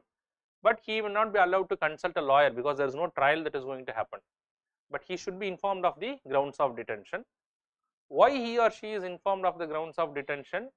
Based on the grounds of detention, he can make a representation to the concerned authority that maybe whatever they think is not the right thing. And then subsequently, if the detaining authority is convinced, they can release this individual also. And whenever an individual is taken into preventive detention, how long the individual can be kept in detention? Maximum. What is given in the Constitution? For preventive detention I am talking about. Maximum they can be kept in detention for a period of 3 months, not more than that. But can they be detained beyond a period of 3 months? Yes, they can be detained provided an approval is given by the advisory board. And the preventive detention in our country can happen only by a way of a law. That means there should be some law that is authorizing individuals to be detained. And normally they can be kept under a detention for 3 months. Can it be extended beyond 3 months? Yes, with approval of the advisory board. If the detention is extended beyond a period of 3 months by the approval of the advisory board, so how long the detention can be extended? It can be extended up to a maximum period of detention that is allowed in that particular law. Whatever the law under which they are detained, whatever is a maximum detention, to that extent it can be extended. Say for example, if somebody is detained under the National Security Act, which is a preventive detention law in our country, initially under the National Security Act, how long they can be detained? 3 months. But if the detention is to be extended beyond 3 months under the National Security Act, it can be extended with the help of an approval of the advisory board. And how long it can be extended? It can be extended up to a period of 1 year. That means it is not 1 year again, it is 3 months plus another 9 months it can be extended. So beyond that the detention cannot be extended. So this is clearly given in the Constitution. Now I said that the preventive detention in our country can happen only by a way of a law. So who is empowered to make law? Is it only the Parliament? Is it only the state legislature? Or is it both Parliament as well as the state legislature? How many of you think it is both? It is both Parliament as well as the state legislature, because preventive detention is an item both in the union list as well as in the concurrent list. Whatever areas on which the laws can be made, which is mentioned in the union list, the Parliament can make laws. Whatever areas on preventive detention which is mentioned in the concurrent list, who can make laws? Both the Parliament as well as the state legislature. Alright, so with that information you just come here. There are a lot of other questions also related to preventive detention, but try to keep all the information. Preventive detention laws can be made only by the Parliament and not by the state legislature. Is it true? It is not true, because both can make, because it is also an item in the concurrent list. So therefore this particular statement is also wrong. So what is the answer? It is neither one nor two. Very, very important. Last year also I was expecting, because there was one controversial arrest which was highlighted. The founder of, I think, the NewsClick magazine. So he was arrested and then subsequently he was released, where the Supreme Court found that there was some arbitrary detention in this particular case. UPSC may not ask the factual things. UPSC will ask the constitutional provisions related to these articles. Okay.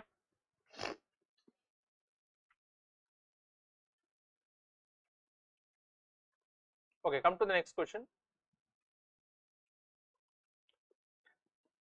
Which of the following is true regarding the fundamental rights provided in the part 3 of the Constitution? So this is related to part 3.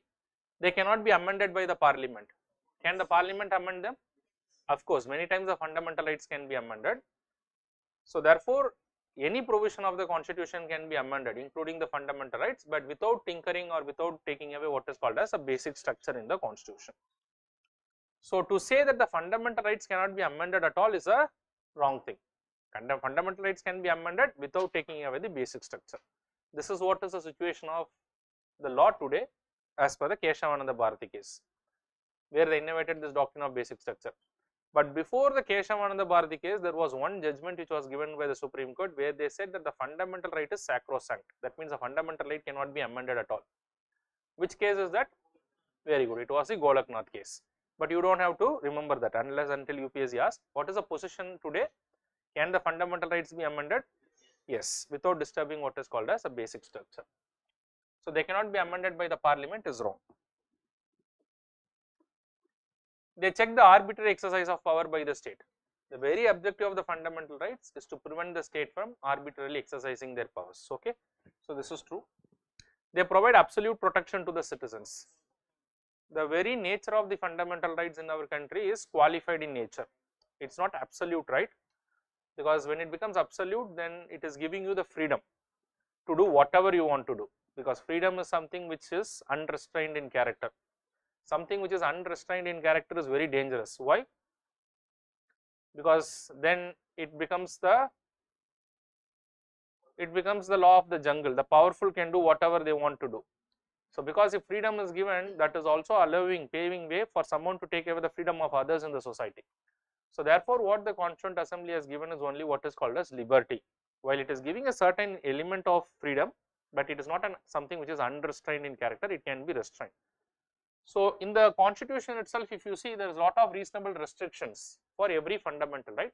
So therefore, to say that the fundamental rights are absolute is a wrong thing. So they provide absolute protection to the citizen is wrong. So choose the correct options from the codes given below. What is the answer? It is B only, that is 2 only.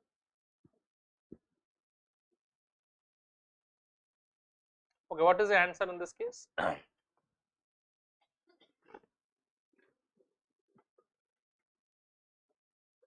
Okay, you will have to tell the answer and I'll ask a lot of questions. For that also you will have to say me the answer. So this is how we will discuss this question. Okay. Okay, a citizen of India belonging to a particular state feels that the chief minister who has recently assumed the office after the election to the legislative assembly does not have the necessary qualification to hold on to such an office. In such a case, he wants to challenge the appointment of chief minister in a court of law. What would be the appropriate writ by which he can challenge such an appointment? What is the writ? Writ of quo warranto. So what is this writ of quo warranto? Whenever this writ is filed, the only explanation that I am going to give. After that, all the explanation should be from your side. The writ of quo warranto basically means that whenever this writ is filed, the court is asking by what authority or by what warrant you are holding on to such an office. So basically, the court wanted to verify that whether the individual holding on to some office has all the qualifications to hold on to such an office. So therefore, yes, the writ of quo warranto is the answer here. Does the principle of locus standi applies in case of writ of quo warranto? The principle of locus standi does not apply. So what is this principle of locus standi? What is locus standi? Locus standi means that the court is asking that what is your standing in this particular case, in which way you are affected because of this particular case. So traditionally, if you see, the Indian judiciary was allowing only the affected people to knock the doors of the judiciary. Then they realized that not necessarily everybody who is affected will have the resource to fight the case. So therefore, they liberalized this particular principle of locus standi. They also allowed people to come and file public interest litigation in the court of law. So therefore, today when it comes to the writ of quo warranto, the principle of locus standi does not apply. That means not necessarily the affected individual can go to the court. Any interested person can go to the court. So that is basically what you have to understand. Is that clear? So this is the first thing that you should remember. Apart from the writ of quo warranto, there are 5 writs under Article 32 of the Constitution. The Supreme Court can issue writ of, first is habeas corpus, writ of mandamus, prohibition, certiorari and quo warranto. In all these cases, in which of the cases the principle of locus standi applies? When I say principle of locus standi applies, in that case only the affected parties can go to the court, not the others. In certain type of writs, the principle of locus standi applies. What are the writs? What are the writs? There are 2 types of writs where the principle of locus standi applies. Only 2 types of writs. One is writ of prohibition and other is writ of certiorari. In the other type of writs, the principle of locus standi does not apply. Is that clear? So in all the other cases, that is in case of habeas corpus, in case of mandamus, in case of quo warranto, not necessarily the affected individual has to go. Others can also file a PAL. But in case of prohibition and in case of certiorari, only the affected individuals can go to the court because the principle of locus standi applies. So this is something that you have to remember. Very quickly, what is writ of habeas corpus? Writ of habeas corpus means to produce a body in front of the court, whether to it is only to see whether the detention is legal or not. The court will verify that. But here the principle of locus standi does not apply. If the detention is illegal, the court would provide the remedy, allow for the release of the individual. If the detention is legal, then there is no remedy. That is writ of habeas corpus. Now what is writ of mandamus? Writ of mandamus is the court is giving a direction to some public authorities. That is very important. The mandamus cannot lie against a private entity unless and until the private entity falls within the definition of state. So therefore, your understanding of definition of state is also very important. But in general, the writ of mandamus will lie only against a public authority. provided the public authority failed to perform its duty, therefore resulting in the violation of rights of the people, that is the fundamental rights of the people. Under such a condition, the court can issue a writ of mandamus. So, if a question comes, can a writ of mandamus issued against a private authority? No. If they just say private authority, no. A private authority which is performing a public duty, yes, then it may fall within the definition of state. So, this is the understanding you should have. Here also the principle of locus standi does not apply. The third thing is writ of prohibition. Now, writ of prohibition is where a higher court is trying to prohibit a lower court, usually the subordinate court, from entertaining cases where it does not have a jurisdiction. So, this is basically what is called as writ of prohibition. So, writ of prohibition is majorly preventive in character. It prevents a lower court from exceeding its jurisdiction. So, here the principle of locus standi applies. But what if the lower court already exceeded its jurisdiction? So, therefore, there is an error. In that particular case, it has to be curated. It has to be rectified by a higher court. Under such a circumstances, the higher court will issue a writ of what is called as certiorari. That is why the writ of prohibition is preventive in nature, whereas the writ of certiorari is curative in nature. Okay, in both the cases, you will have to understand that the principle of locus standi applies. Okay, and then the last thing is writ of quo warranto, which we have just discussed. Here, the principle of locus standi does not apply. So, try to remember all those things.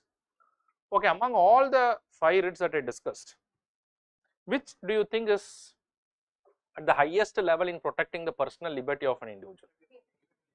Which writ among all the 5 things?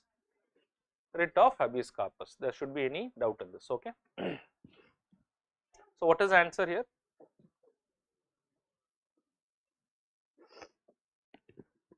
Option D.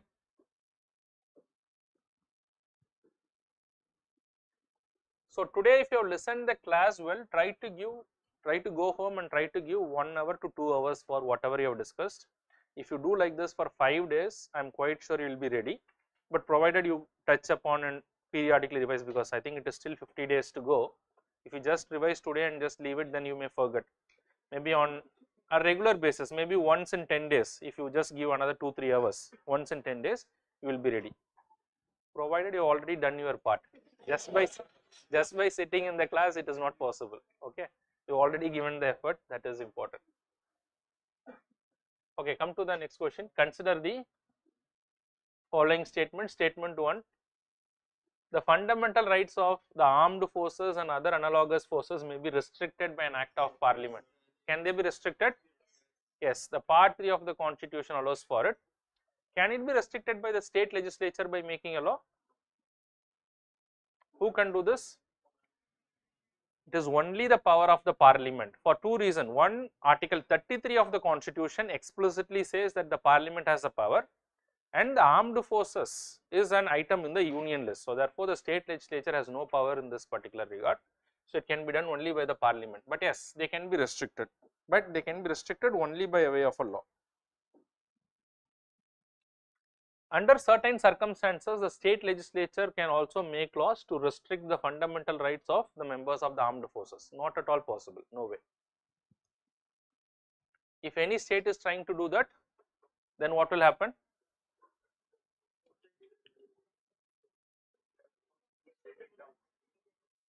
Constitutional breakdown may not happen. Yes, that's an extreme step possibility, but the center may not go to that particular extent. What they will do is they will challenge that particular law in the Supreme Court. Under which jurisdiction? Very good, under the original jurisdiction of the Supreme Court. And in determining the constitutional validity of this particular law, which doctrine will be applied by the Supreme Court? Which doctrine? Doctrine of pith and substance.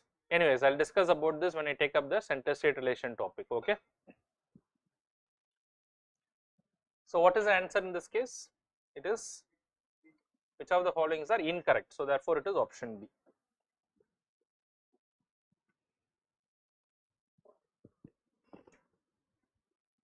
Come to the next question. Okay, so just go through this question. I wanted the answer from your question. Only students who got the understanding, they will be able to do this. Which of the following policies of the state is protected under the concept of equal protection of laws, which is given under article 14 of the constitution? So please solve it, take a moment, solve it.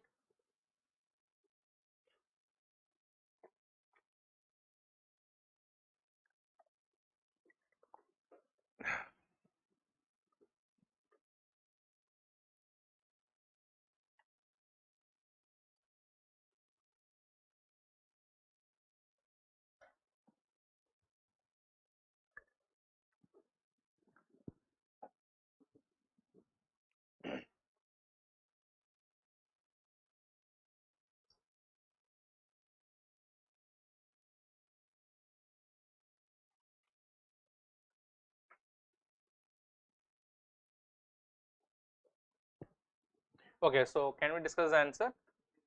Okay, first of all, tell me what is this concept idea of equal protection of law under Article 14? Does it mean that everybody has to be treated equally? It only means that the equals has to be treated equally. That is a way that you can ensure equality. That is a way that you can ensure equality in the longer run. Or in other words, that is a way that you can provide equal opportunities to all the people. So equal protection of laws under Article 14 does not mean no discrimination. It allows for discrimination, but it should be a positive discrimination in the form of affirmative actions. Is that clear? Now with that, which of the following is based on the principle of equal protection of laws? That means there can be some element of discrimination, but that is very much valid under the constitution. Is there any discrimination when it comes to progressive taxation system? Yes, because people who earn more has to pay more. People who does not make certain level of income, they don't have to pay. So it is not equally applied upon all the people, but it is equally applied to those people who are equally placed based on certain slabs. So therefore, is it based on the principle of equal protection of laws? Yes, statement 1 is correct. Reservation in public employment, is it true? Yes, reservation in public employment, not everybody is given reservation, only certain categories of people are given the reservation. So today who are eligible to get reservation under the constitution? There is a reservation to the scheduled caste, scheduled tribe and the other backward caste, who are all considered to be the backward community. Apart from that, today the EWS reservation is also there, which is to the forward community. So in all these cases reservation is allowed. So therefore yes, reservation is given, which is also based on the principle of what is called as equal protection of laws. Okay, anyways, the question that I am going to ask is not directly related to this particular question, but is there any difference in terms of the criteria as to how the reservation is given to the backward community and when it comes to economically weaker sections? So can anyone tell me what is the difference in terms of the criteria as to how the reservation is given? For the backward community, when it comes to the scheduled caste, scheduled tribe and other backward caste, the underlying principle based on which a reservation is given is the social and the educational backwardness, not on economic criteria. Although there are certain economic limit, but that economic limit is just to arrive at the social and educational backwardness. That is not a primary criteria. But economically weaker sections, what is the basis on which a reservation is given? Purely on the economic basis. So that is the difference between the economically weaker sections and the backward reservation. Anyways, the reservation in public employment is part of the concept of equal protection of laws. Criminal laws in our country, is it based on the principle of equal protection of laws? Does the punishment to the individuals vary based on their social and educational backwardness? Does the punishment to the individuals vary based on their economic well-being or economic disability? No, irrespective of their social and educational backwardness, irrespective of their economic well-being, everybody is awarded the same punishment for the punishment. So the criminal laws is based on the principle of what is called as equal protection of laws. But yes, there is an exception, but that is not basically based on all those things. The exception is when it comes to juveniles. That is an entirely different concept, but it is not based on the principle of what is called as social and educational backwardness or on the economic backwardness of an individual. So therefore the criminal laws in our country is based on the principle of what? Based on the principle of equality before law, not on the principle of equal protection of law. But however, even to this there are some exceptions, not just the juveniles. We have seen exceptions of the presidents, governors and all those things under article. Which article gives exception to the president and the governors? Immunity that is given to the president and the governors. Which article? Very good, article 361 of the constitution. But in general they are based on the principle of what? Based on the principle of equality before law, not on the principle of equal protection of law. Special rights of persons with disabilities, yes, that is based on the principle of what is called as equal protection of laws. The disabled people have lot of reservations and lot of rights also that is given. So all these things are examples. What is the answer here? It is 1, 2 and 4 only.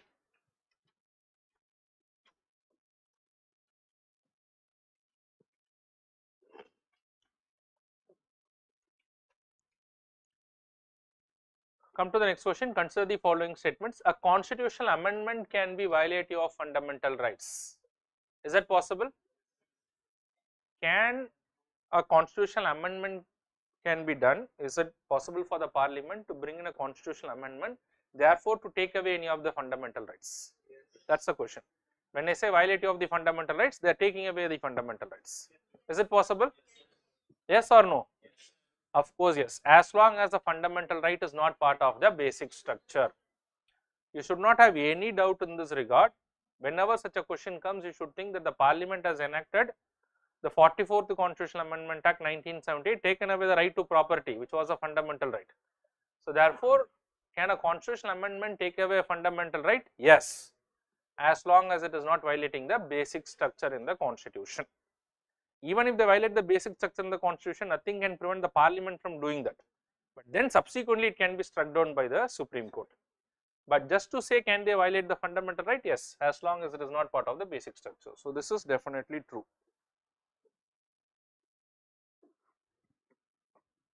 A constitutional amendment can be challenged only on the grounds of violation of the basic structure of the constitution. Is that true? What is the only ground on which they can be challenged? Only on the violation of the basic structure. And what is basic structure? Is it well defined in the constitution? Is it well defined?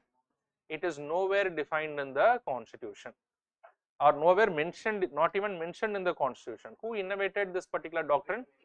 It is the Supreme Court of India in the Keshavananda Bharati case. So try to remember all those things.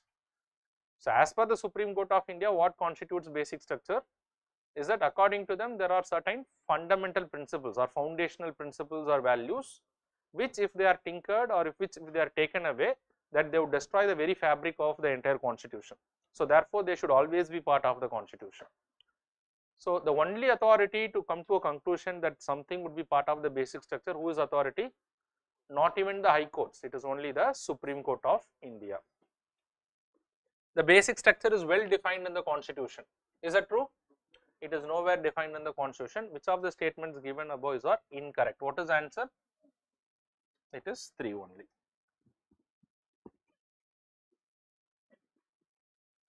Okay, so just read this particular question. I wanted you to answer this question quickly.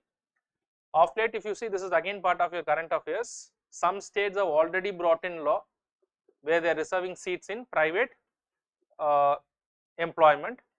Some states are contemplating of bringing a law with regarding reserving seats, reserving jobs only to the local residents of that particular state in private employment.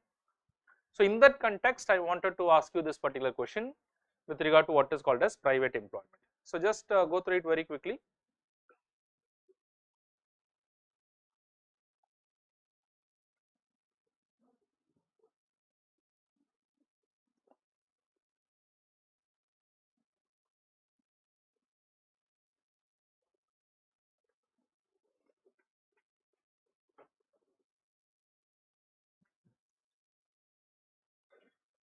Okay, one student has asked me a question on schedule 1 and schedule 4. Don't worry, as I'll come, I'll explain all the schedules. I'll have questions for all the schedules. I'll discuss about the schedules also, but those areas will come in little later.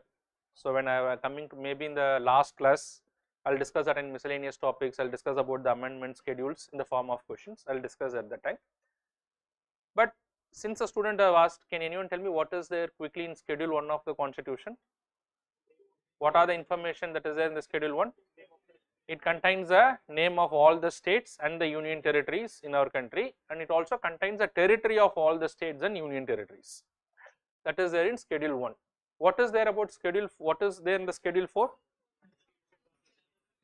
Schedule 4 contains the information with regard to the number of seats that has been allocated to the Rajya Sabha, to each and every state and to the union territories.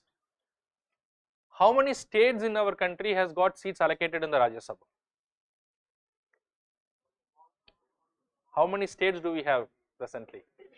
28 or 29? 28. So do all the 28 states have representation in the Rajya Sabha? Now remember this as a general principle, each and every state should mandatorily have representation in the Rajya Sabha, and that is what will make our country a federal constitution, because the Rajya Sabha is representing the interest of the states. So therefore each and every state should have representation in the Rajya Sabha. That's a constitutional mandate. It can be less, it can be more, because the number of seats allocated to the Rajya Sabha is based on the principle of population.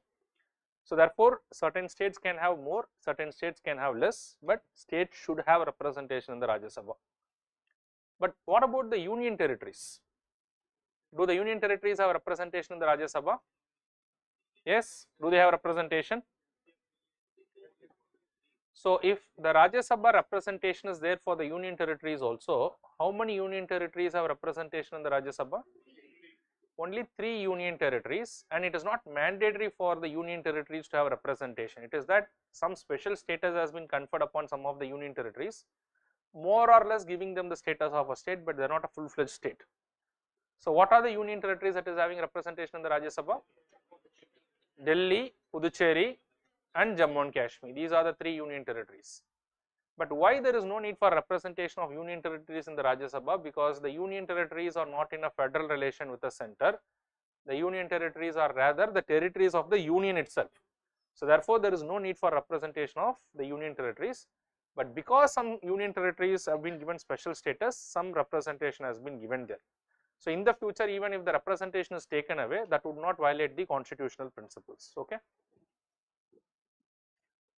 Okay, so come to this particular question. Consider the following statements. Reservation in private sector jobs to the residents of a state is violative of the fundamental right under Article 16. Reservation in private sector jobs to the residents of a state is violative of fundamental right under Article 16.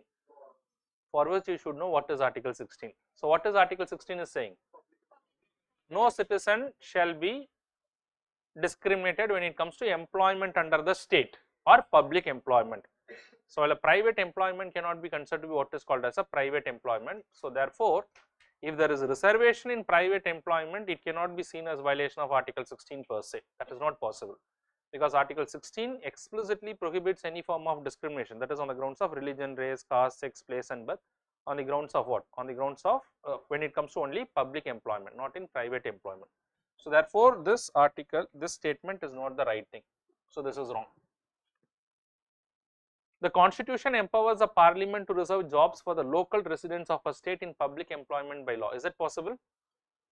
Now, what is the general rule under Article 16? It is saying that there shall be no discrimination when it comes to public employment.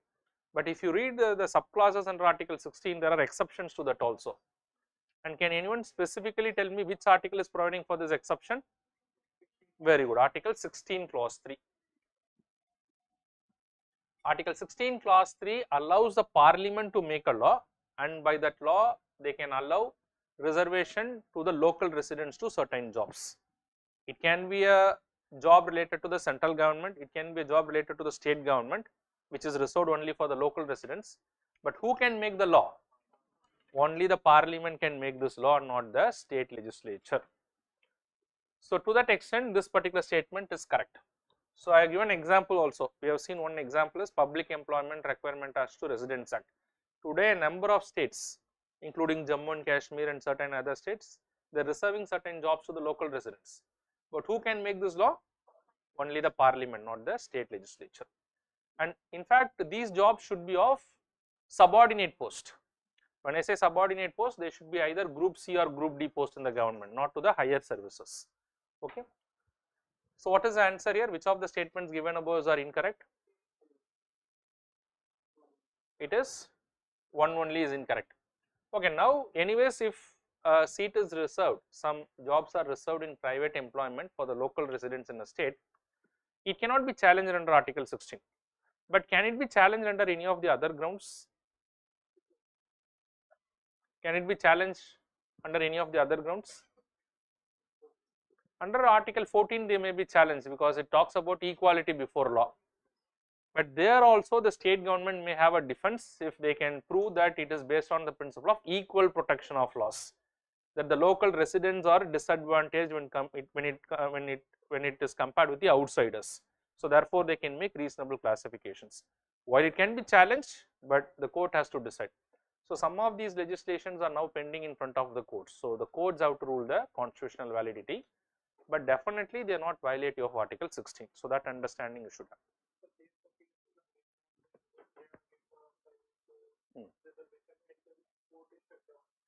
The court has struck down that. Anyways, I have not come across that particular development.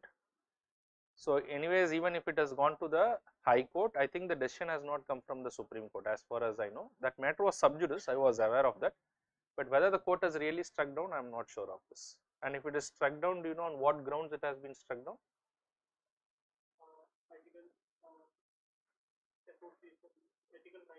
Article 19, right to freedom of profession, occupation. Let me check that. As far as my knowledge is concerned, it has not come from the Supreme Court of India, because whatever will come from the Supreme Court of India is the final thing. Okay, so right now all these matters are sub judice. So what is the answer? Anyways, now you should know that it is not violative of Article 16. Okay. Okay, come to the next thing. Advance directive was recently reported in the news. It is related to what? The concept of advance directive. How many of you have heard this advance directive? It is related to what? It is related to passive euthanasia in our country. It is not completely related to passive euthanasia. So today, do we have right to die? How many of you think we have right to die? Okay, so right to die is nothing, there is nothing exists as what is called as right to die. There is something which is called as right to die with dignity. So right to die and right to die with dignity are two different things. So there is nothing which is called as right to die. So if somebody attempts to die, then it would be considered to be suicide, which is a punishable offense. So but right to die with dignity is there, and right to die with dignity is for someone who is already in a permanent vegetative state. That means his death has already commenced because of the physical state that he is already in. It is only that his death is eased by certain procedures. So that is what is right to die with dignity. So therefore, what is allowed as per the court is right to die with dignity, which is also what is called as passive euthanasia, because today the courts in our country does not recognize active euthanasia. They recognize only what is called as passive euthanasia. A little advancement of that is what is called as advance directive. Because if you see most of the cases where euthanasia happens in our country, I am quite sure that you are all aware of what is euthanasia. Euthanasia is medically terminating the life of a patient who is terminally ill. That is what is euthanasia.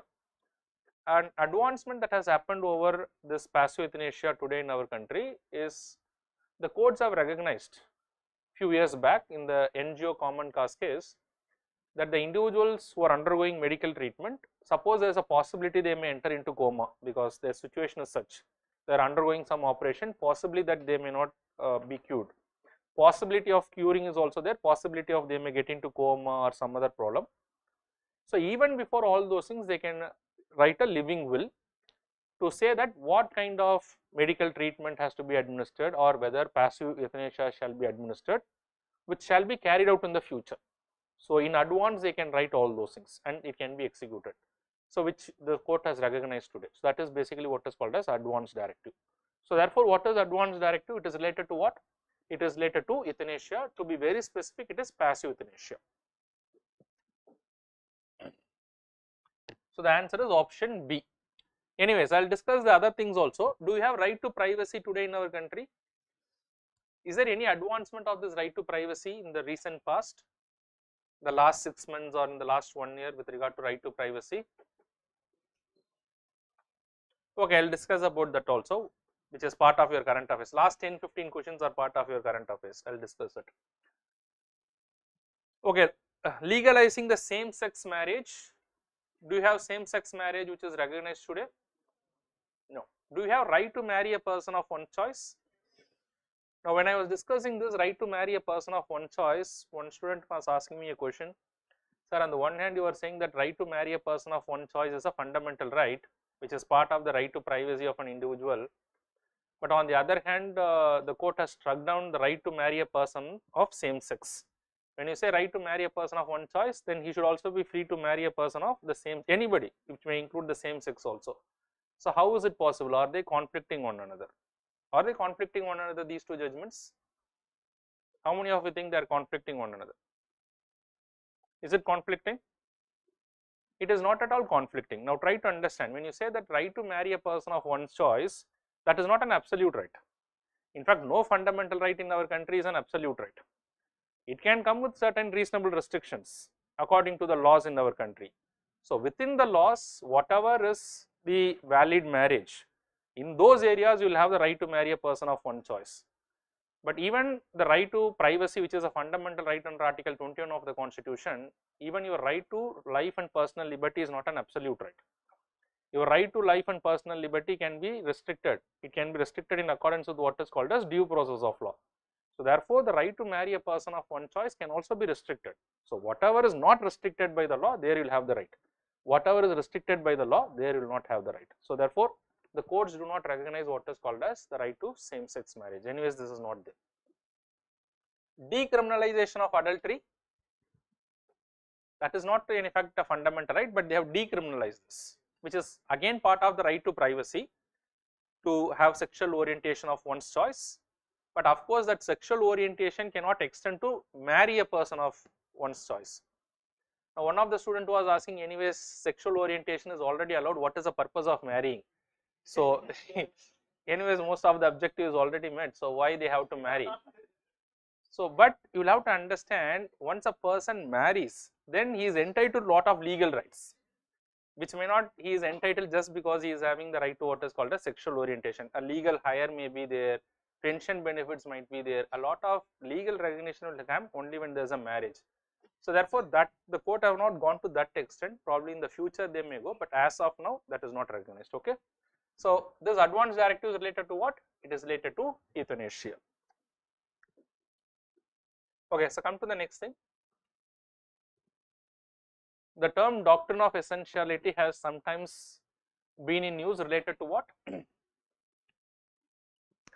This is related to your religious rights, which is under Article 25 of the Constitution.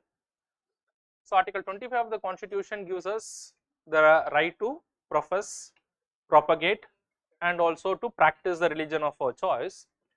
But again, this right to freedom of religion is not an absolute right. So can anyone tell me what is the ground on which the right to freedom of religion can be restricted? On the grounds of public order, health, morality, and also on the grounds of violation of any of the other fundamental rights. So therefore, this also should be in your understanding. So today, do you think that the state can intervene in the religious rights of an individual? The state does make an intervention. Can you give me an example of intervention that is made by the state? Say for example, the Parliament has enacted a law which in fact prohibited what is called as instant triple talaq. So it's an intervention into the matters of religion. Parliament has enacted a law which prevented child marriage. In fact, child marriage was considered to be part of the Hindu religious practices. So it's an intervention into the religious practices. So therefore, yes, the state can intervene in the matters of religion, but what are the grounds on which they can intervene? On the grounds of public order, health, morality, or if the religious practice is violating any of the other fundamental rights. So that is the reason we also say that in case of India, we have what is called as positive secularism or an interventionist model. If the state is a mute spectator to what is happening within the religion, then it's a negative secularism. But in India, we did not follow that. We are following what is called as positive secularism. But however, the question is, to what extent there can be an intervention? Can the state intervene in every matters of religion? Then also it becomes problematic because religion is a very sensitive matter. So therefore, somewhere some buffer zone has to be there. Therefore, somewhere some line has to be there to what extent the state can intervene. To resolve this problem, the Supreme Court has innovated this particular doctrine of essentiality way back in 1954, I think in the Shirur Mud case, 52 or 54, you can just verify that, in Shirur Mud case. Now, what is this doctrine of essentiality? As per the Supreme Court, in every religion if you take, there are certain practices which are considered to be essential and certain practices which are non-essential, mutually exclusive. What is considered to be essential? If you take away those practices from the religion or those principles from the religion, the survival of the religion is not possible. So therefore, it is very inherent tenet of that particular religion. So such practices are called as essential practices. Apart from that, the other practices could be non-essential. Even if those practices are taken away, the religion can survive. That is non-essential practices. So therefore, whenever the state is intervening, the state is free to make an intervention in what areas? In non-essential areas, not in the essential areas. That is what this particular doctrine is saying. Okay, so this is what is doctrine of essentiality. So it is basically related to what? What is the answer here?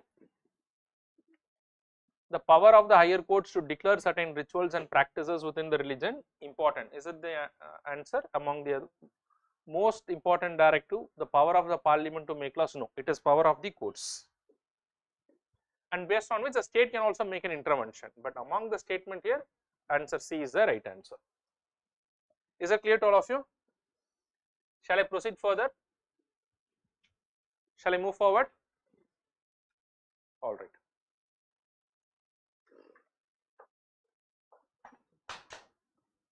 Okay, come to the next question. Consider the following statements regarding the recent incidents of hate speech in our country. Okay, so before I go to this particular question, again part of the current affairs. So can anyone tell me what is hate speech? Is hate speech defined anywhere in the constitution or in any of the other laws in our country? Hate speech does not have a formal definition. So we do not have a formal definition. That is one of the biggest problem with regard to hate speech. But however, there are a number of provisions in our country which does penalize the hate speech or provide for punishment when it comes to hate speech without having a formal definition. That's one of the biggest problem that we have in tackling the issue of what is called as hate speech. So can anyone tell me based on your understanding, because the Law Commission of India has tried to define that, the Supreme Court of India has tried to define that, but we do not have a law which defines what is called as a hate speech. Can anyone tell me what in your understanding is a hate speech? Which creates, okay, which creates any form of hatred between two different sections of the society. It can be on any grounds. It can be on the grounds of religion, it can be on the grounds of language, region, sexual orientation. It can be on any grounds, but which is trying to create hatred between different sections of the society. Then such a speech can be considered to be what is called as hate speech. Now, to address this particular issue of hate speech, we do not have a single law, we do not have a standalone law, but we have number of provisions in different laws. I would say one such important law is the Indian Penal Code, which is right now renamed as the Bharatiya Nyaya Sanhita, which do have provisions related to what is called as hate speech. And then we have the Representation of People Act, which also deals with what is called as hate speech.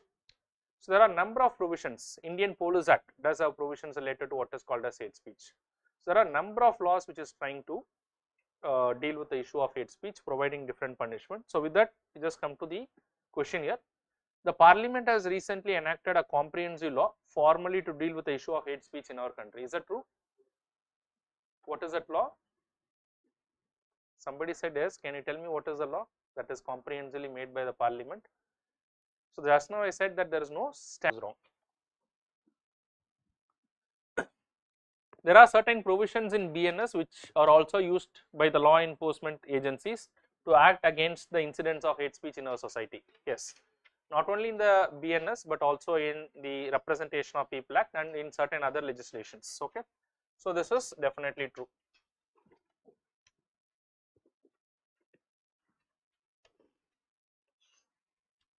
Which of the statements given above are incorrect? What is incorrect? One only is incorrect.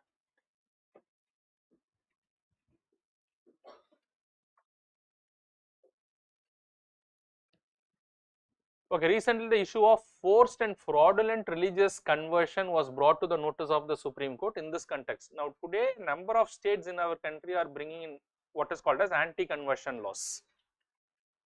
Now in this regard, I have brought in this particular question. UPSC may not focus on any specific law, but UPSC wanted you to know the general provisions related to the anti-conversion laws and the constitutional framework surrounding the anti-conversion laws in our country. So now only the Parliament is empowered to make laws preventing the forced religious conversion in our country. Is it true? Okay, instead of only the parliament, let me put the parliament has the power to do this. Is it true? Can anyone tell me any law that is made by the parliament related to the anti-conversion laws? So when you say instead of only parliament, I am just making that the parliament has the power. Can you just name one law which is made by the parliament in this regard? In fact, the parliament has not made any law in this regard, because already this matter has gone to the Supreme Court, and the court has said that religious conversion falls within the domain of law and order of a particular state. So because if there is a religious conversion, it is going to have an impact upon what? If there is a forced religious conversion, it will have an impact upon the law and order, and law and order is an item in which list? State list. So therefore, who has the power to regulate all those things? Only the state legislature and not the parliament. So when I say only the parliament, it is a wrong thing.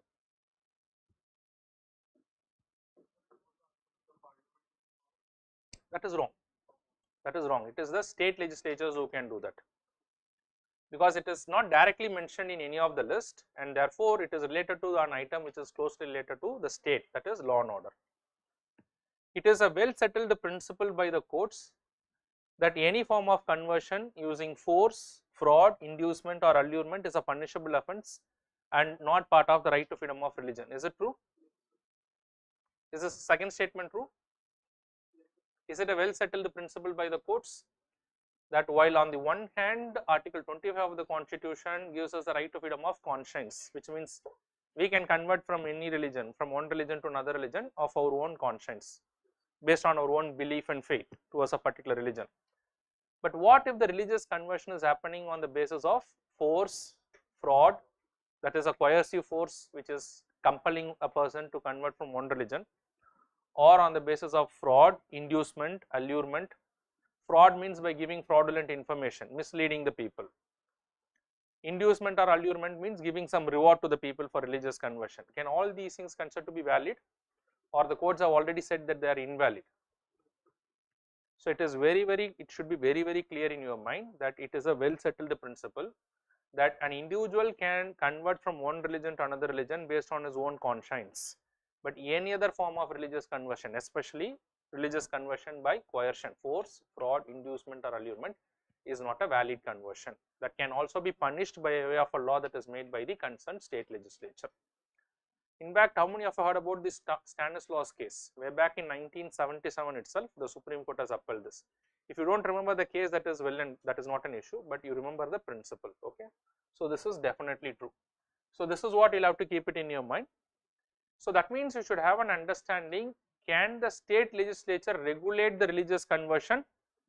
Yes, because right to freedom of religion is also not an absolute right. They can regulate it, but you should also keep it in your mind that usually under what circumstances the religious conversion can be considered to be invalid if it is having these principles. Okay. So which of the statements given above are incorrect? What is the incorrect one? It is A only.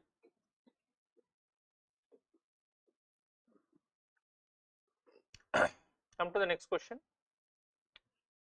Right to equality is covered under. So this is again a very important thing. There's one question on right to equality, but they can talk about right to freedom, or they can talk about right against exploitation, religious rights, cultural and educational rights of minorities. Any of these things can be asked. Especially for the fundamental rights, try to remember all the articles, and also you should know under which theme certain fundamental right comes. That's a very important thing. UPSC is asking the question. So what is the answer in this case? Option C. Come to the next question. Which of the following are the objectives of the fundamental rights? To give directions to the state to make welfare policies? No, this is the objective of the DPSP, not the fundamental right. So this is wrong. Statement 2, to limit the powers of the state. Is it to limit the powers of the state? In fact, that's a primary objective of the fundamental rights, to prevent the state from functioning arbitrarily in nature. So this is definitely there. To empower the citizens against arbitrary action of the state? Yes, it is not only restricting the state. Whenever the state functions arbitrarily, the citizens can also go to the court. So therefore, that can also be done. To empower the citizen against arbitrary action of the state. So this is also true. So how many of the statements given above are correct? It is 2 only. So UPSC does ask one question from this theme also. Generally, whether the student is having an idea as to what is the objective or the essence of the fundamental rights. Which of the following is or the feature of the fundamental rights? Again, from the features of the fundamental rights, UPSC can ask you question. Is it justiciable in nature? What do you mean by justiciable? Can be enforced in a court of law. Under which article they can go to the court of law? Article 32, not article 30. So what is article 30 related to? It is about the minority rights, which I will subsequently discuss. This year I feel that there can be question from the minorities, because recently the Supreme Court has conferred the status of the minority education institution to the Aligarh Muslim University. So therefore I will discuss that also subsequently, but that area is an important area which I will discuss. Which of the following are the features of the fundamental rights? Is it justiciable? Yes. Available only to the citizens, because some of the, in fact most of the fundamental rights are available to both citizens as well as the aliens. Only certain fundamental rights are available only to the citizens. So what are the fundamental rights restricted only to the citizens? This you should remember: article 15, 16, 19, 29 and 30. So sometimes they may not ask you the articles, but they can directly put the fundamental rights, and they can ask you which of the following fundamental rights are available to the citizens. And under article 19, how many fundamental rights are there? 6 or 7? 6. Presently it is only 6. Before the 44th Constitutional Amendment Act 1978, there was 7, including the right to property, but today only 6. So therefore they can ask you that also. They can put in right to association, right to freedom of movement, right to profession. They can ask you which of these rights are available only to the citizens. Okay. So available only to citizen is wrong. Enforced only against the state. While most of the fundamental rights are available only to, while most of the fundamental rights are enforced only against the state, but to say that all the fundamental rights are enforced only against the state is not the right answer, because some of the fundamental rights can also be enforced against the private entities or private individuals as well. So can you give me an example of right enforced against the private individuals? Article, very good, article 15 class 2, it can be enforced against the private individual as well. Article 15 class 2 talks about that nobody shall be prevented from having access to any public places, be it by the state or by the private individuals. Is it only article 15 class 2? Do you have any of the other fundamental rights? Article untouchability is there, article 17, article 23, article 24, right against exploitation, both child labor and trafficking. So all these things are available even against a private individual as well. Okay, so you have to understand, to say that the fundamental rights are available only against the state is not the right answer. Okay, but if they say most of the fundamental rights, maybe it is right, but fundamental rights only against the state, all the fundamental rights, is not a right thing. Choose the correct answer. What is the answer here? 1 only is the answer. Okay, just 5 more questions. If you have any questions, I will take it after that. I will solve 5 questions. Which of the fundamental rights are available only to the citizens? Just now we discussed. What is the answer? 15, 16, 19, 29 and 30. Maybe not the articles, they can ask you in the form of the rights also. So you should know what these rights are also. Okay.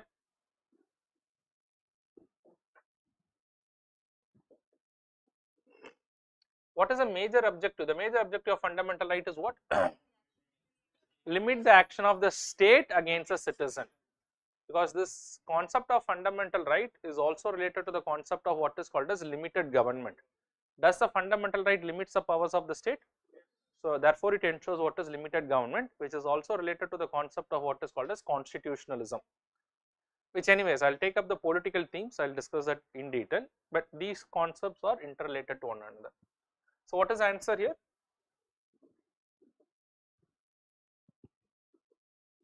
Come to next question. Consider the following statements again regarding the fundamental rights. They are absolute in nature. Are they absolute? They are qualified in nature. They come with reasonable restrictions.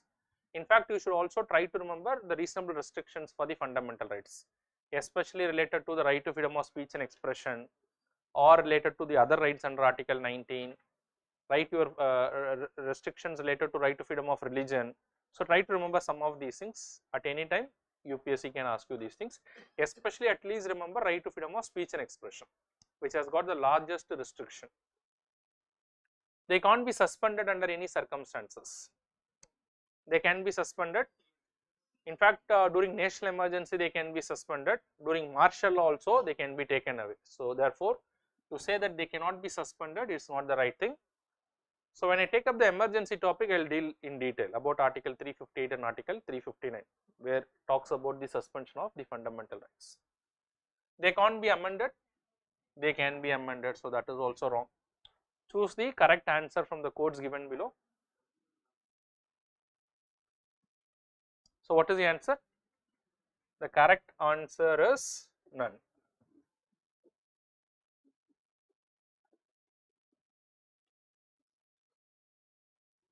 The major objective of fundamental right is to what again? I think the same question is repeated. Anyways, what is the answer?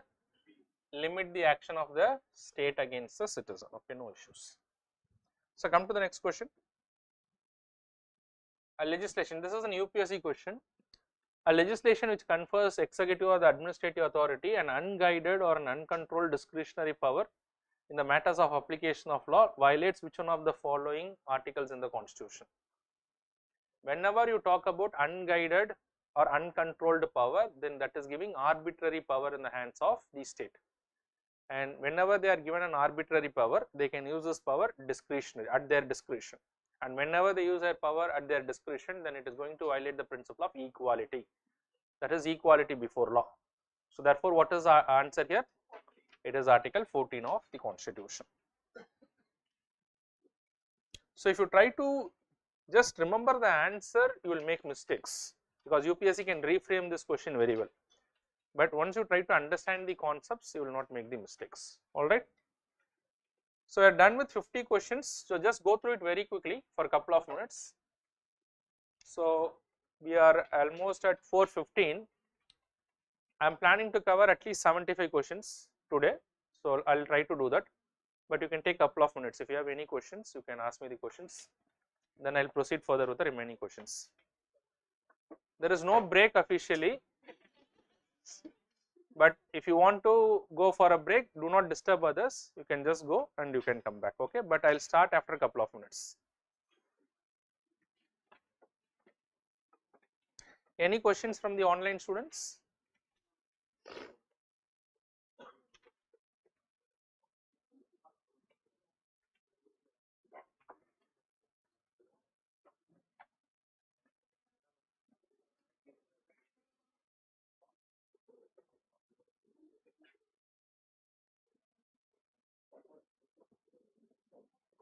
Sit there and ask. Later you can ask. From there you can ask. There's,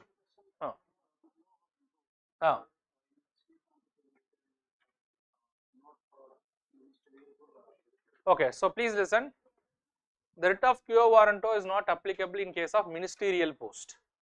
Ministerial does not mean ministers. So you should have an understanding of what is ministerial post. Ministerial post is a word that was introduced as a part of the Britishers, and it is a colonial legacy even today that we use. Ministerial post means lower level post. Ministerial post means or clerical post. People who are engaged in part of what is called as a clerical post. So therefore, a writ of quo warranto cannot be entertained by the courts for the clerical post, but for important statutory post, important constitutional post, where the court may look into the qualification of an individual. Suppose if somebody is appointed as a clerk in an office, the Supreme Court cannot sit on this particular petition to see whether he is having the qualification to occupy this particular office or not. Somebody appointed as the president, somebody is appointed as a chief minister, prime minister, statutory positions, chief election commissioner, against them, because their actions have a lot of implications upon the general public. So therefore, ministerial is not equivalent to that of minister. Ministerial means clerical post. Okay.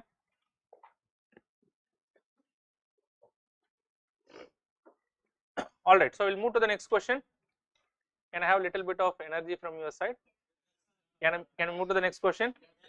Okay. Let's move to the next question. which of the following fundamental rights are not available to an alien? That means basically which is again available only to the citizen. Right to life and liberty, is it available to an alien? Article 21, is it available? Yes. So therefore they are asking which is not available. So when you say which is not available, so first let us see what are all available. So right to life and liberty is available to an alien, so this may not be the answer. Freedom of movement, so this is not available to an alien, this is only to a citizen. So therefore yes, this shall be, it should be part of our answer. Equal opportunity in matters of public employment, this is not available to an alien, so therefore yes, this should be part of our answer. Right to freedom of speech and expression, not available to an alien under Article 19. No discrimination by the state on the grounds of religion, race, caste, sex, place of birth, which article is this? Article 15 of the Constitution. Is it available to the alien? It is not available to the alien, so therefore yes, this is also not available. So therefore what is the answer in this case? It is 2, 3, 4 and 5. So whatever is Article 15, 16, 19, 29 and 30, remember these articles also, what those articles say. That is also very important. So what is the answer here? It is option D. Which of the following rights are implied under Article 21 of the Constitution? Today a lot of rights the Supreme Court has told implied under Article 21. Some of the questions I put at least couple of current affairs here, because recently the Supreme Court has said certain rights implied under Article 21. So whenever the Supreme Court confers a judgment, UPSC usually asks such question. Right to privacy was asked by UPSC after the Supreme Court judgment. Right to marry a person of one choice was asked by UPSC after the Supreme Court judgment. So similarly this year also UPSC, this year I think last year 2024 the Supreme Court has given a judgment. Can anyone tell me what was conferred by the Supreme Court which is implied under Article 21 of the Constitution? Right to not right to clean environment was said long back. So what is that? Right to protection against the effect of the climate change, but that was implied not only under Article 21 but also under another article. So what is that article? Both Article 21 and Article 14 of the Constitution. There is a separate question on that, I will discuss that, but first let me complete this particular area. So right to privacy, is it a fundamental right under Article 21? Yes, the Supreme Court has already declared that. In which case the Supreme Court declared that? In Puttaswamy case in 2017. Right to marry a person of one's choice, but that does not give you the right to marry a person of same sex, but whatever is allowed under the law, yes, you have a right to marry a person of your choice, which was held by the Supreme Court in 2018 in Hadia case. Case is not very important, but just try to remember the rights. Right to travel abroad and to come back, is it a right? Yes, under Article 21 of the Constitution, the Supreme Court has held it to be a fundamental right in the Menaka Gandhi case. So this is also true. But what about right to move anywhere within the territory of India? That is Article 19. Right to move outside India, abroad, and to come back is under Article 21. So this is part of your right to personal liberty, whereas right to move freely within the territory of India is under Article 19. Right to strike, there is no such fundamental right, it is a legal right. Right to speedy trial, yes, way back in 1979 itself the Supreme Court has recognized this, and subsequently in other cases also. Choose the correct answer from the codes given below. What is the answer? It is 1, 2, 3 and 5 only.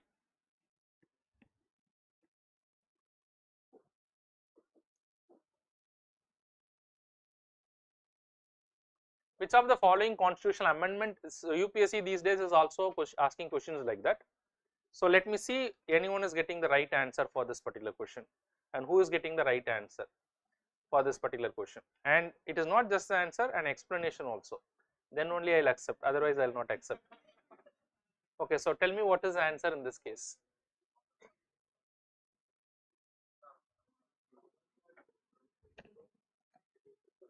Which of the following amendments is related to the fundamental rights?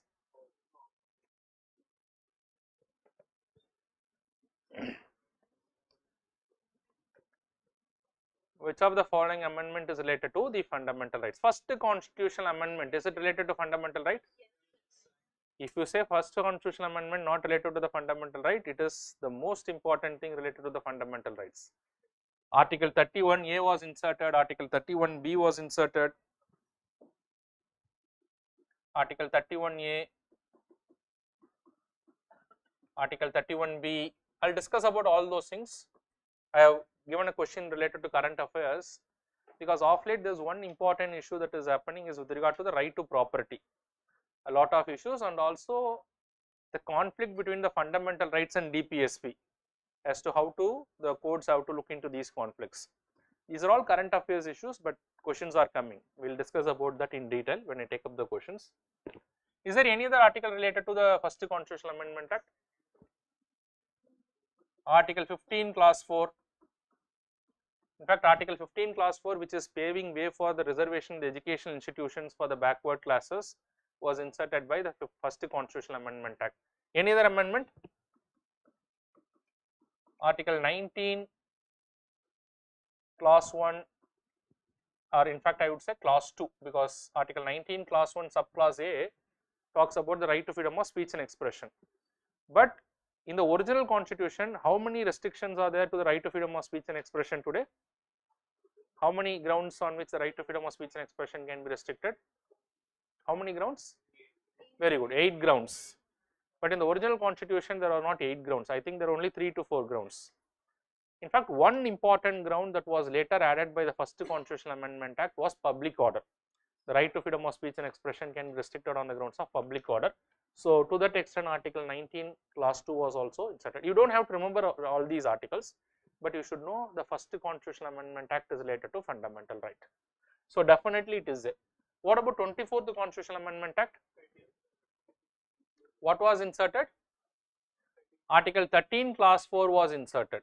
So, Article 13 was amended and explicitly they said that under Article 13 of the Constitution, the law does not include a constitutional amendment. So, what is included under law is only an ordinary law and not a constitutional amendment. So, to that extent Article 13 clause 4 was inserted. So, this is also true. What about 25th Constitutional Amendment Act? Very important this year for your examination, because a lot of current issues happening in relation to that particular article which was inserted by the 25th Constitutional Amendment Act. Which article? No, President has to mandatorily give the assent by 24th Constitutional Amendment Act is true, but does it have a relation to fundamental right is the question here. So, the question is related to the fundamental rights. So, here the that whatever you are talking about is 24th Constitutional Amendment Act. Here the 25th Constitutional Amendment Act is Article 31C was inserted. So, it has also a relation to the fundamental rights. So, what is Article 31C? I will discuss this also because it is also part of current affairs. Okay, I will discuss this. 44th Constitutional Amendment Act, that is, does it have a relation? Yes. What is 44th Constitutional Amendment Act? Article 19 clause 1 subclause F has been completely repealed. It has been taken away, and what happened to Article 31, which was placed as Article 300A in the Constitution? Both the things have changed by the 44th Constitutional Amendment Act. 103rd Constitutional Amendment Act, which amended which article in the Constitution? It inserted Article 15 clause 6 and Article 16 clause 6, which paved way for the EWS reservation. So, therefore, what is the answer? All of the above. So, this is also a way UPSC is asking the question. Okay. So, sometimes they can ask you, but with related to the fundamental right, I have tried to cover all the things. With regard to the other amendments also, I will try to cover. And amendment is a separate topic also. There also I will give some questions. So, what is the answer here? Option D. Okay, come to the next question. What does it mean by protection against ex post facto legislations guaranteed under Article 20 of the Constitution? Article 20 of the Constitution does not allow for what is called as ex post facto legislation. So, what is true about that? Protection against giving retrospective effect to any criminal law only. Protection against giving retrospective effect to any civil law only. Both protection against giving retrospective effect to any criminal and civil laws, none of the above. What is the answer? Now try to remember that under Article 20 of the Constitution, it categorically prevents ex post facto legislation only in criminal laws, not in case of the civil laws. Okay. So, but what does it mean by ex post facto legislation? What does it mean by ex post facto criminal legislation? Ex post facto criminal legislations or ex post facto law means making a law today and giving it a retrospective effect, or giving it an effect from a back date. That is not possible when it comes to what is called as a criminal law. But can a civil law be given a retrospective effect? Yes, there is no such restriction, but for a criminal law there is a restriction. But what in case if we make a law today, it is very clear that we cannot give a retrospective effect, but already there is a law, but that law is amended and they are increasing the punishment. Can the increased punishment be given retrospective effect? They are not making a new law, the law is already there and they are making an amendment to the punishment only, and can they give the amendment the retrospective effect? That is also not possible. But can they decrease the punishment and give retrospective effect? That is not prohibited under the Constitution. So whenever it is going to affect the rights of the people, when you increase the punishment, it is affecting the rights. So therefore you cannot give what is called as a retrospective effect. Is that clear? So what is the answer here? It is Article 20. The answer is option A. In addition to this, what are the other rights that is guaranteed under Article 20? One is no ex post facto criminal legislation. There shall be no double jeopardy. That means nobody can be punished twice for the commission of an offence in a single point of time. If he is punished for an offence, then he cannot be punished for the same offence. But if he commits an offence in a different point in time, then he can be punished, but not for the same punishment. And then he also have protection with regard to what is called as no self-incriminating evidence. That means an individual cannot be punished to give oral or documentary evidence against himself. That doesn't mean that he will not cooperate with the investigation. He has to cooperate, but he cannot be forced to admit the guilt. That is not possible. If he is forced to admit the guilt, what will happen then?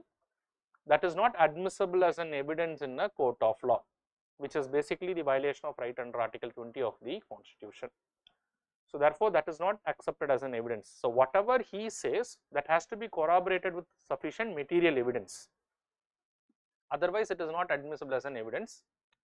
But is a confession made in front of a judge, is it accepted? That is admissible as in a court of law. Okay. Now in this regard, now let us try to understand this particular thing. Suppose let us assume a husband and wife is there. The husband or the wife, they are spying on the other, and without the knowledge of another person, they are collecting some evidence. Maybe they are trying to hack their WhatsApp or the email, whatever it is. And this evidence is produced in a court of law. And even if it is adverse against a party, will this be admissible as an evidence in a court of law? Yes or no? And can that be a ground for divorce, or can that be a ground for prosecution? Will it be admissible as an evidence in a court of law where an evidence is collected without the knowledge of another person? How many of you think yes?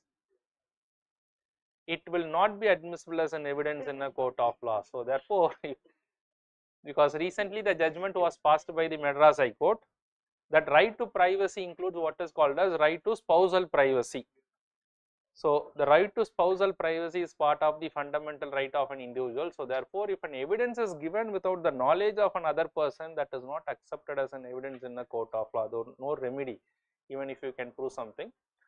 So it is only an unnecessary burden. At least the individual will not be aware of what is happening. So therefore, the court said the very basis of the relationship depends upon the trust of the partners.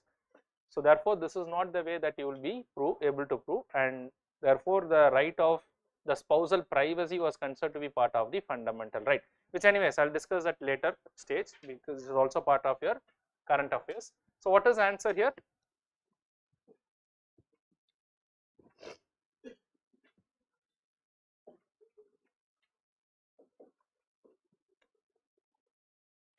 Okay, come to the next question, that is Article 55. In essence, what is due process of law means? This is part of your UPSC question. What does due process of law means?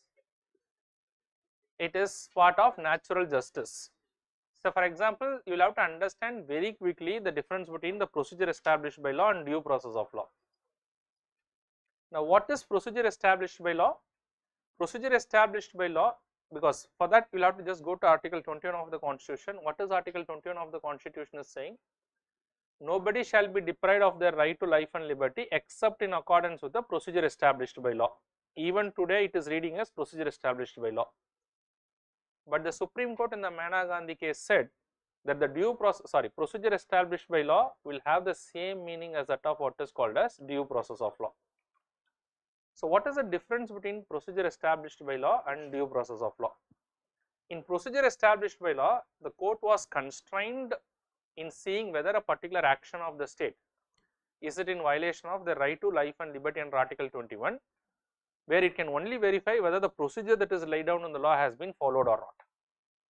It does not look into the subject matter of the law, but what the judiciary can see, whatever is the procedure that is laid down, whether it has been followed properly or not. Say for example, if the law says an individual can be arrested, and if the law says an individual can be arrested only in case of cognizable offence, not in case of non-cognizable offence. So the court will see whether it is a cognizable offence or not, where an individual has been arrested. So this is what is procedure established by law. But however, on the other hand, the due process of law gives the power to the judiciary in seeing whether the right to life and liberty of an individual has been deprived.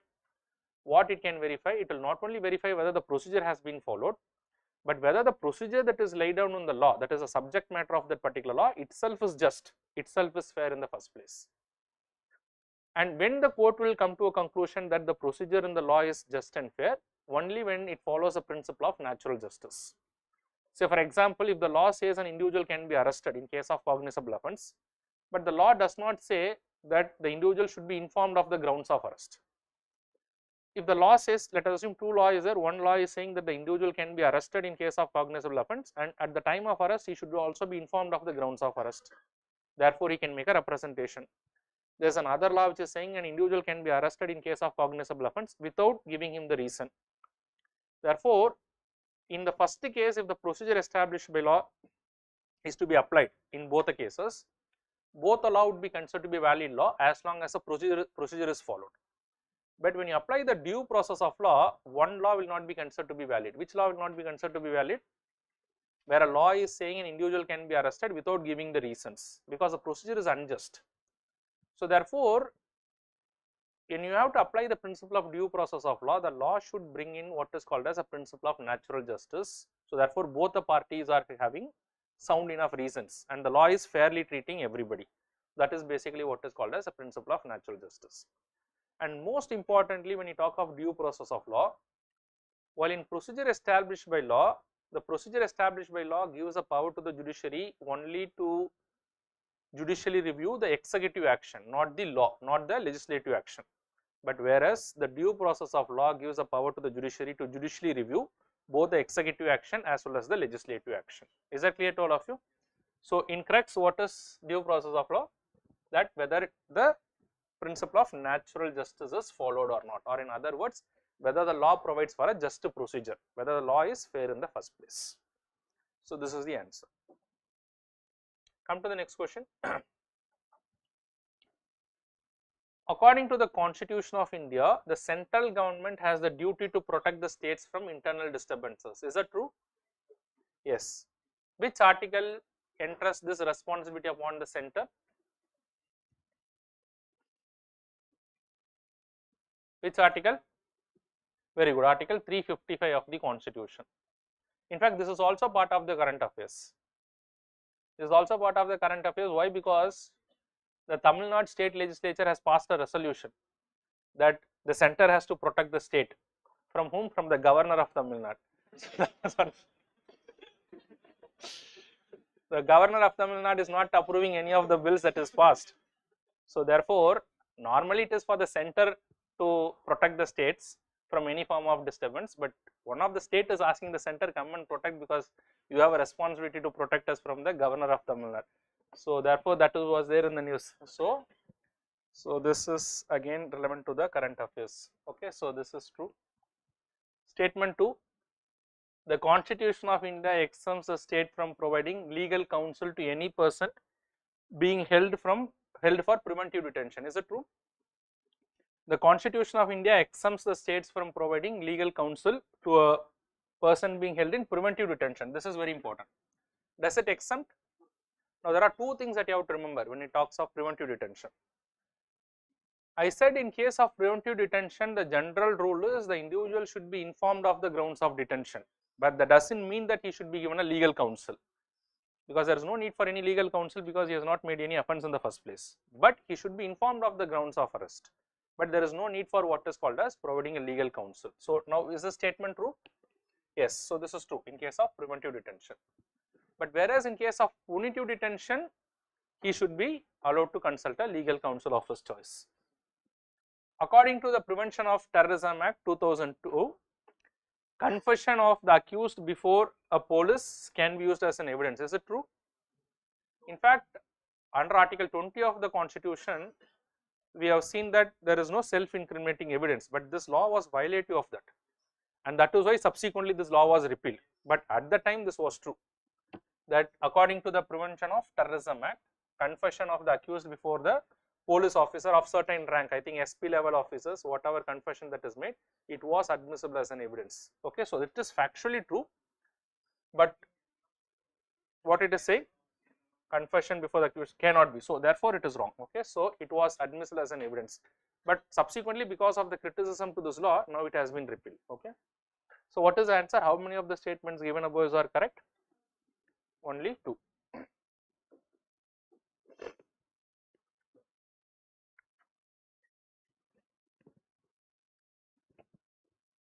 Right to privacy is protected as an intrinsic part of right to life and liberty. Which of the following in the Constitution of India correctly and appropriately imply the above statement? What is the answer here? It is Article 21 in Part 3 of the Constitution.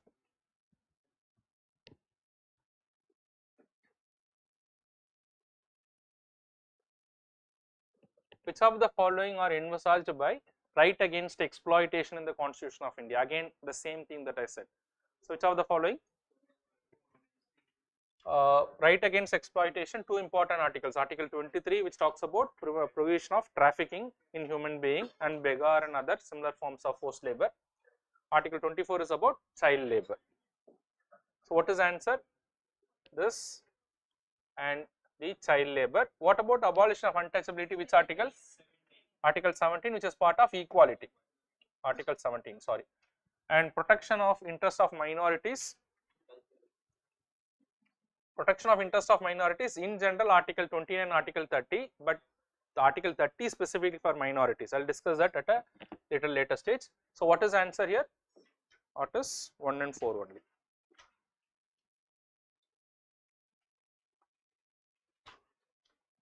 Which of the following categories of fundamental rights incorporates protection against untouchability as a form of discrimination? Which one? Which one?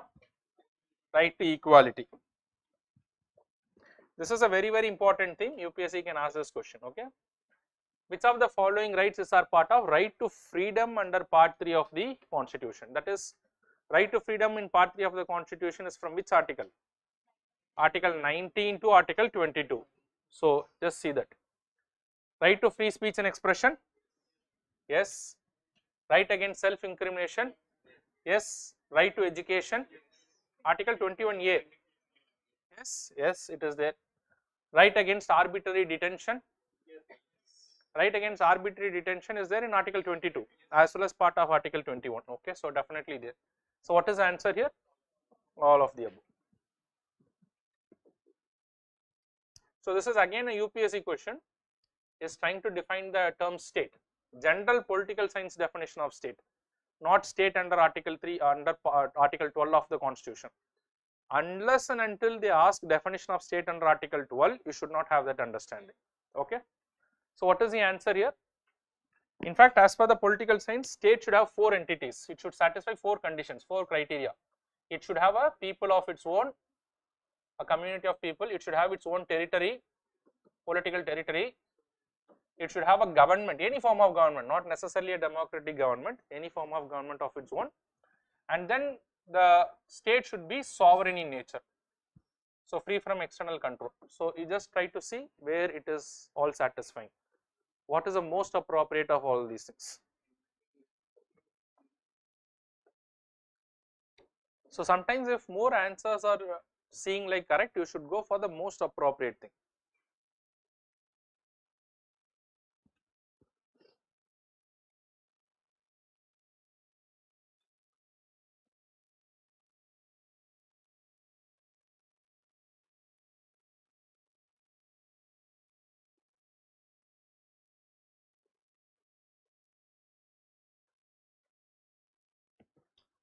Okay, there is one question, does the district judiciary come under the definition of state under Article 12? It is not about only the district judiciary, in general, do the judiciary fall within the definition of state under Article 12? It is not explicitly mentioned in the constitution. What is explicitly mentioned in the constitution as a state? It includes the government of India, government of the states, Parliament of India, state legislature, then it includes the local authorities and other authorities within the territory of India, for which the Supreme Court has given a definition, what can be seen as the other authorities falling within the definition of state.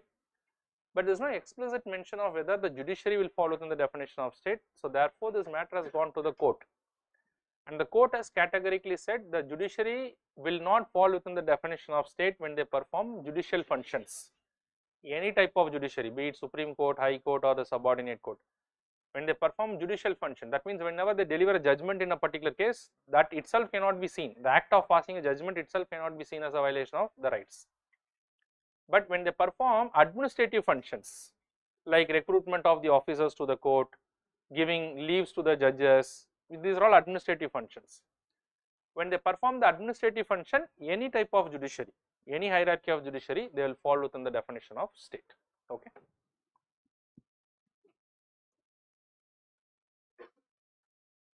Okay, what is the difference between a cognizable and a non-cognizable offence? Cognizable offence is a type of offence where the police can arrest without a warrant. Just an individual go and makes a complaint to the police station, based on the complaint itself the police can arrest, because these are all in general considered to be very serious in nature. So the individual has to be the alleged person, or the accused has to be immediately constrained. So therefore, he will not do away with the evidences. But non-cognizable offences are offences which are not very serious in nature. So therefore, the police will take the complaint and they will produce a complaint in front of a magistrate. If the magistrate issues an arrest warrant, based on the warrant only the individual can be arrested. Okay, so this is what basically you have to understand.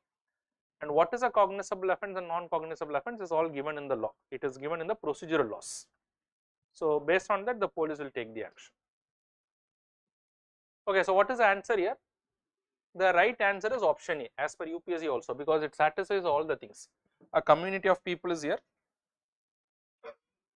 a group of people is there, permanently occupying a definite territory. So people, territory, independent of external control, which means sovereign in nature, and possessing an organized government.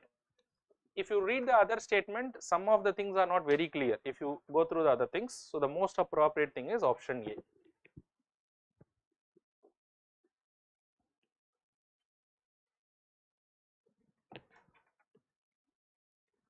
With reference to India, consider the following statements. 1. The judicial custody of an accused is the custody of the concerned. Is the judicial custody means an accused is in the custody of the concerned magistrate, and such accused is locked up in police station, not in jail. Again in UPSC question, for which you will have to understand the concept of punitive detention. Let me just quickly explain for the students who have not attended my class already. Please listen to that. So article 22 of the constitution allows for what is called as punitive detention. What is punitive detention? Punitive detention is a detention by way of a trial, but trial may go on for years. It is not that today an individual is arrested by the police, tomorrow the trial will be completed and then the third day he will be put in the jail. That is not possible. Sometimes the trial may go on for 10 years, 15 years, especially in criminal cases. Now till the time the trial is completed, the individual cannot be kept in jail. Why? Because what ultimately in the end of the trial he is found not guilty. So therefore you cannot punish an individual unless and until he is proved guilty. That is a general rule in our country. But what happens is, normally, suppose let us assume A goes and makes a complaint against B to the police station. So A makes a complaint in the police station against whom? Against the B, and B has made a cognizable offence. Let us assume B has committed murder, which is a cognizable offence. So therefore, what happens is immediately the police will arrest B. So police is going to arrest B. So at the time of arrest, B has certain rights as per Article 22 of the Constitution. What are the rights that B will have? He should be informed of the grounds of arrest, he should be allowed to consult a legal practitioner, and he should be produced before the nearest magistrate within 24 hours. So the immediate thing is, so for the first 24 hours, he is in what is called as lockup. When I say lockup, it is usually denoting he is in police custody. So first 24 hours where B is kept in police custody, but after within 24 hours, he has to be produced before whom? The nearest magistrate. Now, why he is produced before the nearest magistrate? Because the police will make a plea that we wanted to make further investigation, because this 24 hours is not sufficient for the police to make an investigation on this particular matter. So therefore, they will produce B in front of the magistrate. Normally the magistrate will remand him. So normally he or she is remanded for 15 days, which may be extended further also. I think as per the new law, they can be extended up to 90 days. But normally, usually they are remanded initially for 15 days. Why do you think that they are kept in remand? So during this remand, the word remand or 15 days, whatever I talked about, this is usually called as judicial custody. He is still not a convict, he is still an accused person, but he is kept under judicial custody. What is the purpose of keeping him in judicial custody? So that this 15 days time is good enough for the police to complete the investigation on the charge or the kind of complaint that is made against B. So while this is police custody, this is judicial custody. Now what is the difference does it make between police custody and judicial custody? Judicial custody will prevent B from any police harassment. So while the police is allowed to investigate, but the police can investigate only with the permission of the judge. So therefore, he is under the supervision of the judge. So therefore, he is prevented from any form of harassment. After 15 days, probably if the police is not able to complete the investigation, the police might again seek an extension, and it is at the discretion of the judge. He may provide for an extension, he may not also. But suppose if the investigation is over, then the police will file a charge sheet. Then normally the individual will be released on bail. Then he will be free on condition he will be released on bail, and he will come for the trial, and the trial will then go on. So whenever the trial will be completed, after the trial is completed, if he is found guilty, what will happen? He will be sent to jail, and the punishment will be given, he will be sent to jail. But if he is proved not guilty or innocent, or if he is acquitted from the court, then he will be a free man. So this is how the trial happens. Okay, so based on this information, now come here. Judicial custody means the accused is in the custody of the concerned magistrate. Is it true? Yes. And such accused is locked up in the police station, not in jail. What about the second part of the statement? Is it true? So judicial custody means where he will be there. He will be in the judicial custody. He will be in jail under the judicial custody, under the supervision of the judge, not in police lockup. So therefore, this particular statement is wrong. It's partially right, partially wrong. So therefore, it is wrong. During judicial custody, the police officer in charge of the case is not allowed to interrogate the suspect without the approval of the court. Is it true? He is allowed to interrogate, but only with the permission of the court. Okay, so therefore, this is true. So which of the statements given above are correct? What is the answer? 1 only. So what is correct? It is 2 only.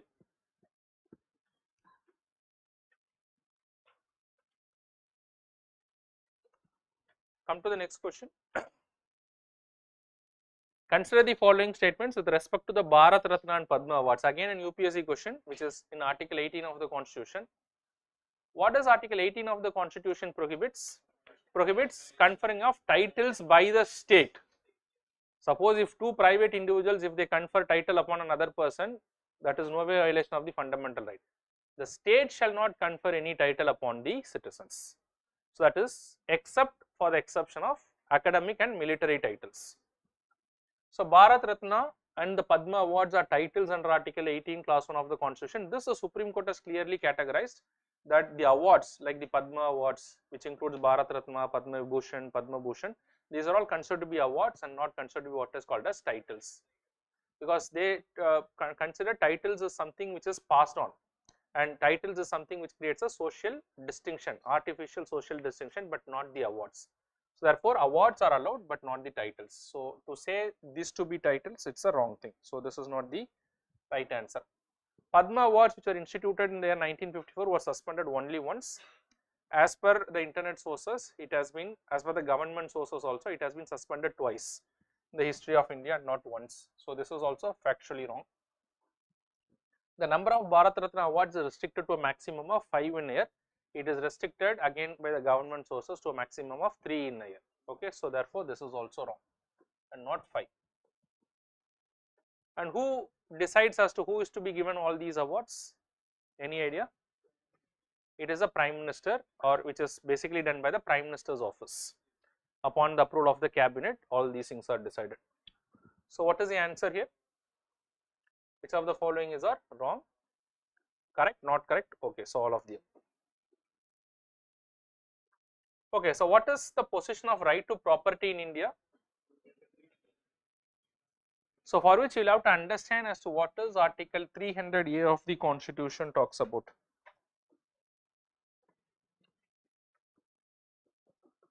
Article 300A talks about no person shall be deprived of right to property except in accordance with law. That means although this right to property is guaranteed in the Constitution, what is the way by which it can get executed? It can be executed only by a way of a law that is made by the Parliament. So therefore it also becomes what is called as a legal right. But now the question is whether this right is available only to the citizen or to the aliens also. And that question is also answered because Article 300A is saying no person shall be deprived of their right to property. They are not using the word no citizen shall be deprived of the right to property. So therefore it is available to whom? It is available to both aliens as well as the citizens, and basically it is what type of right? Legal right. So fundamental right is definitely not there. Legal right available only to citizen is not there. Legal right available to any person. Okay, so the answer is option B.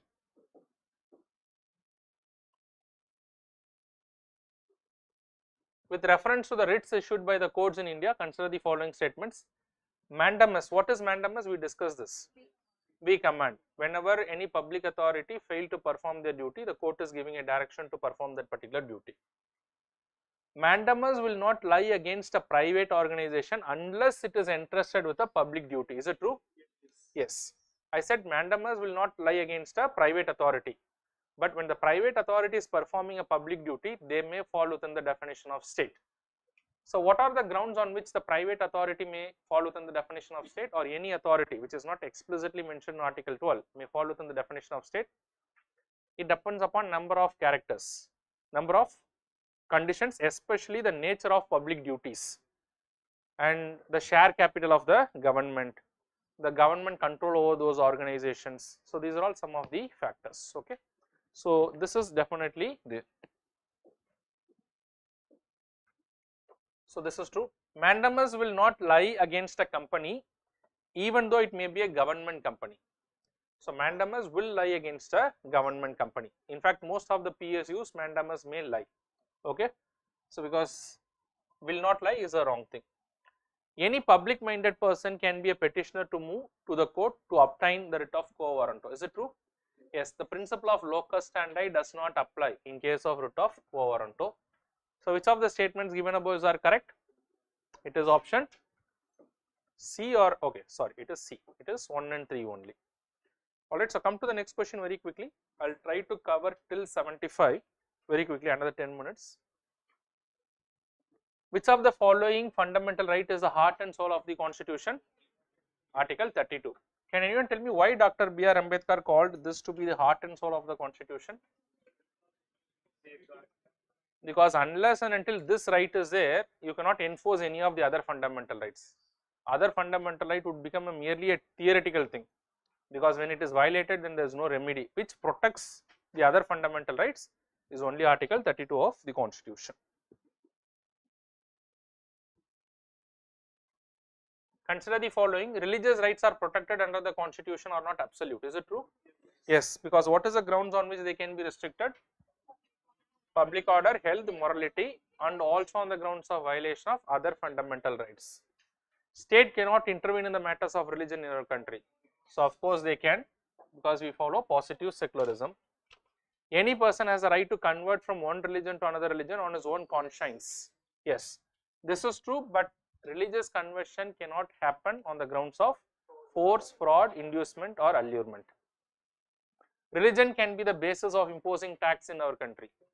Religion is not the basis on which a tax can be imposed, and not only the religion can be a basis of imposing tax, religion cannot be the basis, or the tax money can also not be used to promote any religion.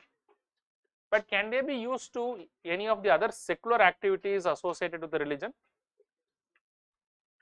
Can the money be spent on the secular activities? Say for example, Kumbh Mela festival was there.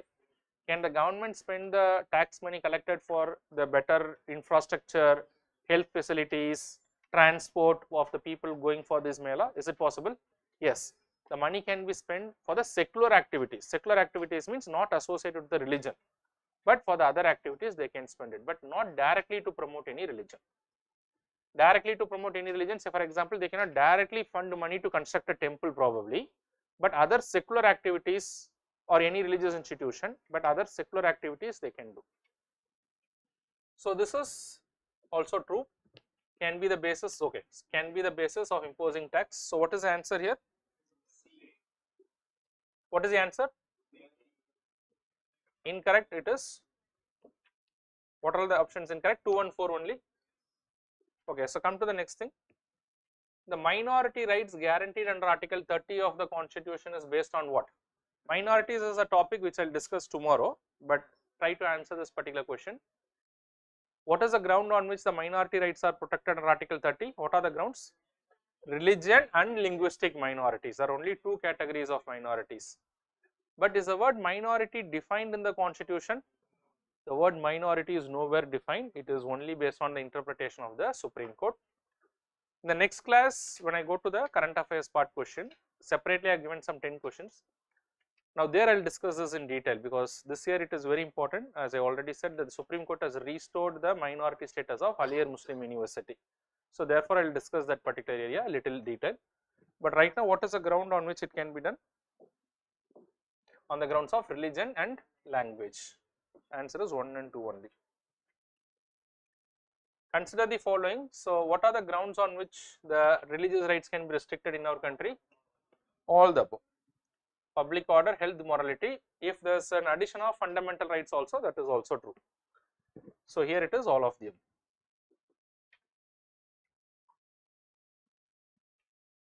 Which article of the Constitution of India says, basically which article prohibits child labor in our country? Article 24, both against the state as well as the private individuals. Okay. The Constitution of India recognizes what type of minorities under Article 30? Religious and linguistic minorities.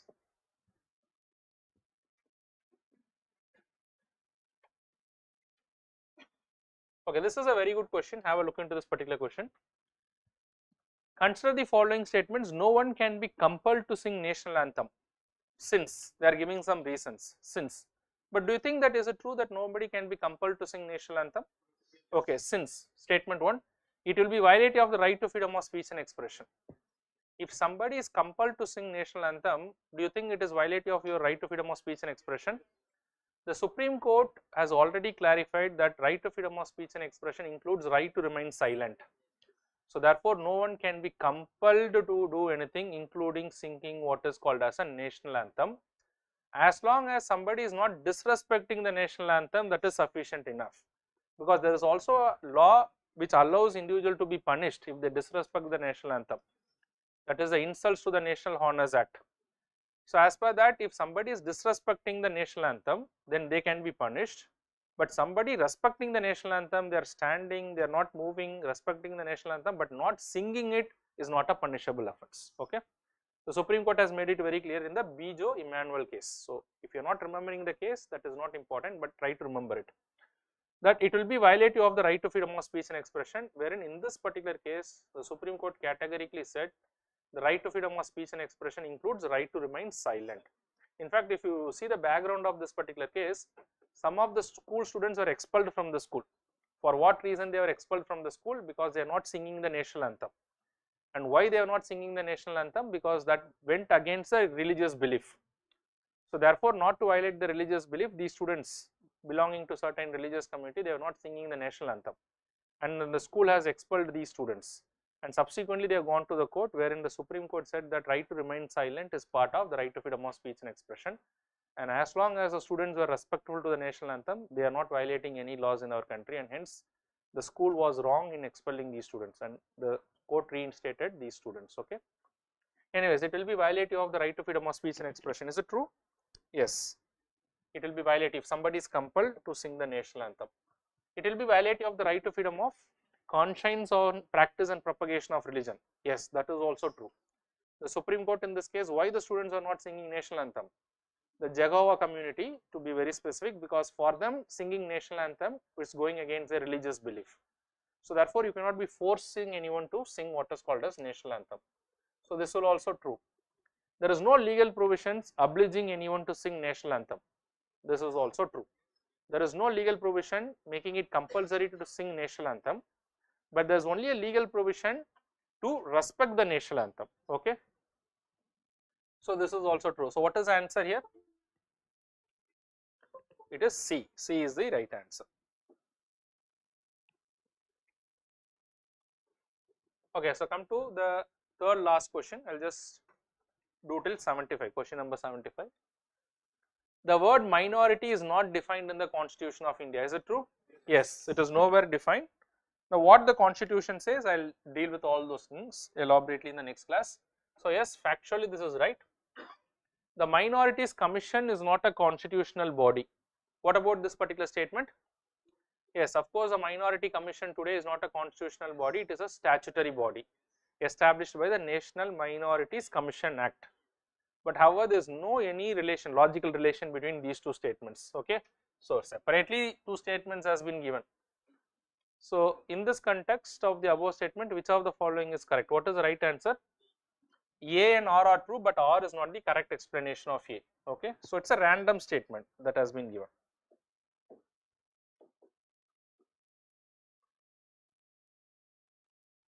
The prohibition of discrimination on the grounds of religion, etc., under Article 15 of the Constitution is a fundamental right classifiable under which theme of the fundamental right? Right to equality. Okay, so come to the last question for the day. Come to the next question. The basic structure theory of the Constitution of India implies what? What does the basic structure theory implies? Certain features of the constitutions are so essential to it that they cannot be abrogated. There's some mistake, I think. So anyways, the meaning is certain provisions in the Constitution are so essential that it cannot be abrogated. B, fundamental rights that cannot be abridged or taken away. No, it has nothing to do with the fundamental rights. Basic structure is not only related to the fundamental rights. Basic structure can be anywhere in the Constitution. The Constitution of India cannot be amended except in accordance with the procedure prescribed under Article 368. That is true, but that is not related to the basic structure. The preamble of the Constitution cannot be amended, for it is not part of the Constitution and at the same time represents the real spirit. It is in fact an integral part of the Constitution. So what is the answer here? Certain features of the Constitution which cannot be abrogated. Okay, so with that we are almost coming to the end of the fundamental rights, but few more questions are there. So what I will suggest is today all of you go and revise at least. It will not take much time if you have done it properly. Maybe half an hour or 1 hour, try to revise. So tomorrow I will continue with the fundamental rights. Then I will do the directive principles of state policy, fundamental duties. Then I will take up another important area, executives, where I will cover both the union executive as well as the state executives. In your third class, I will try to cover the entire legislature. After that, all the other topics are small topics. These are the 3 big topics. Okay.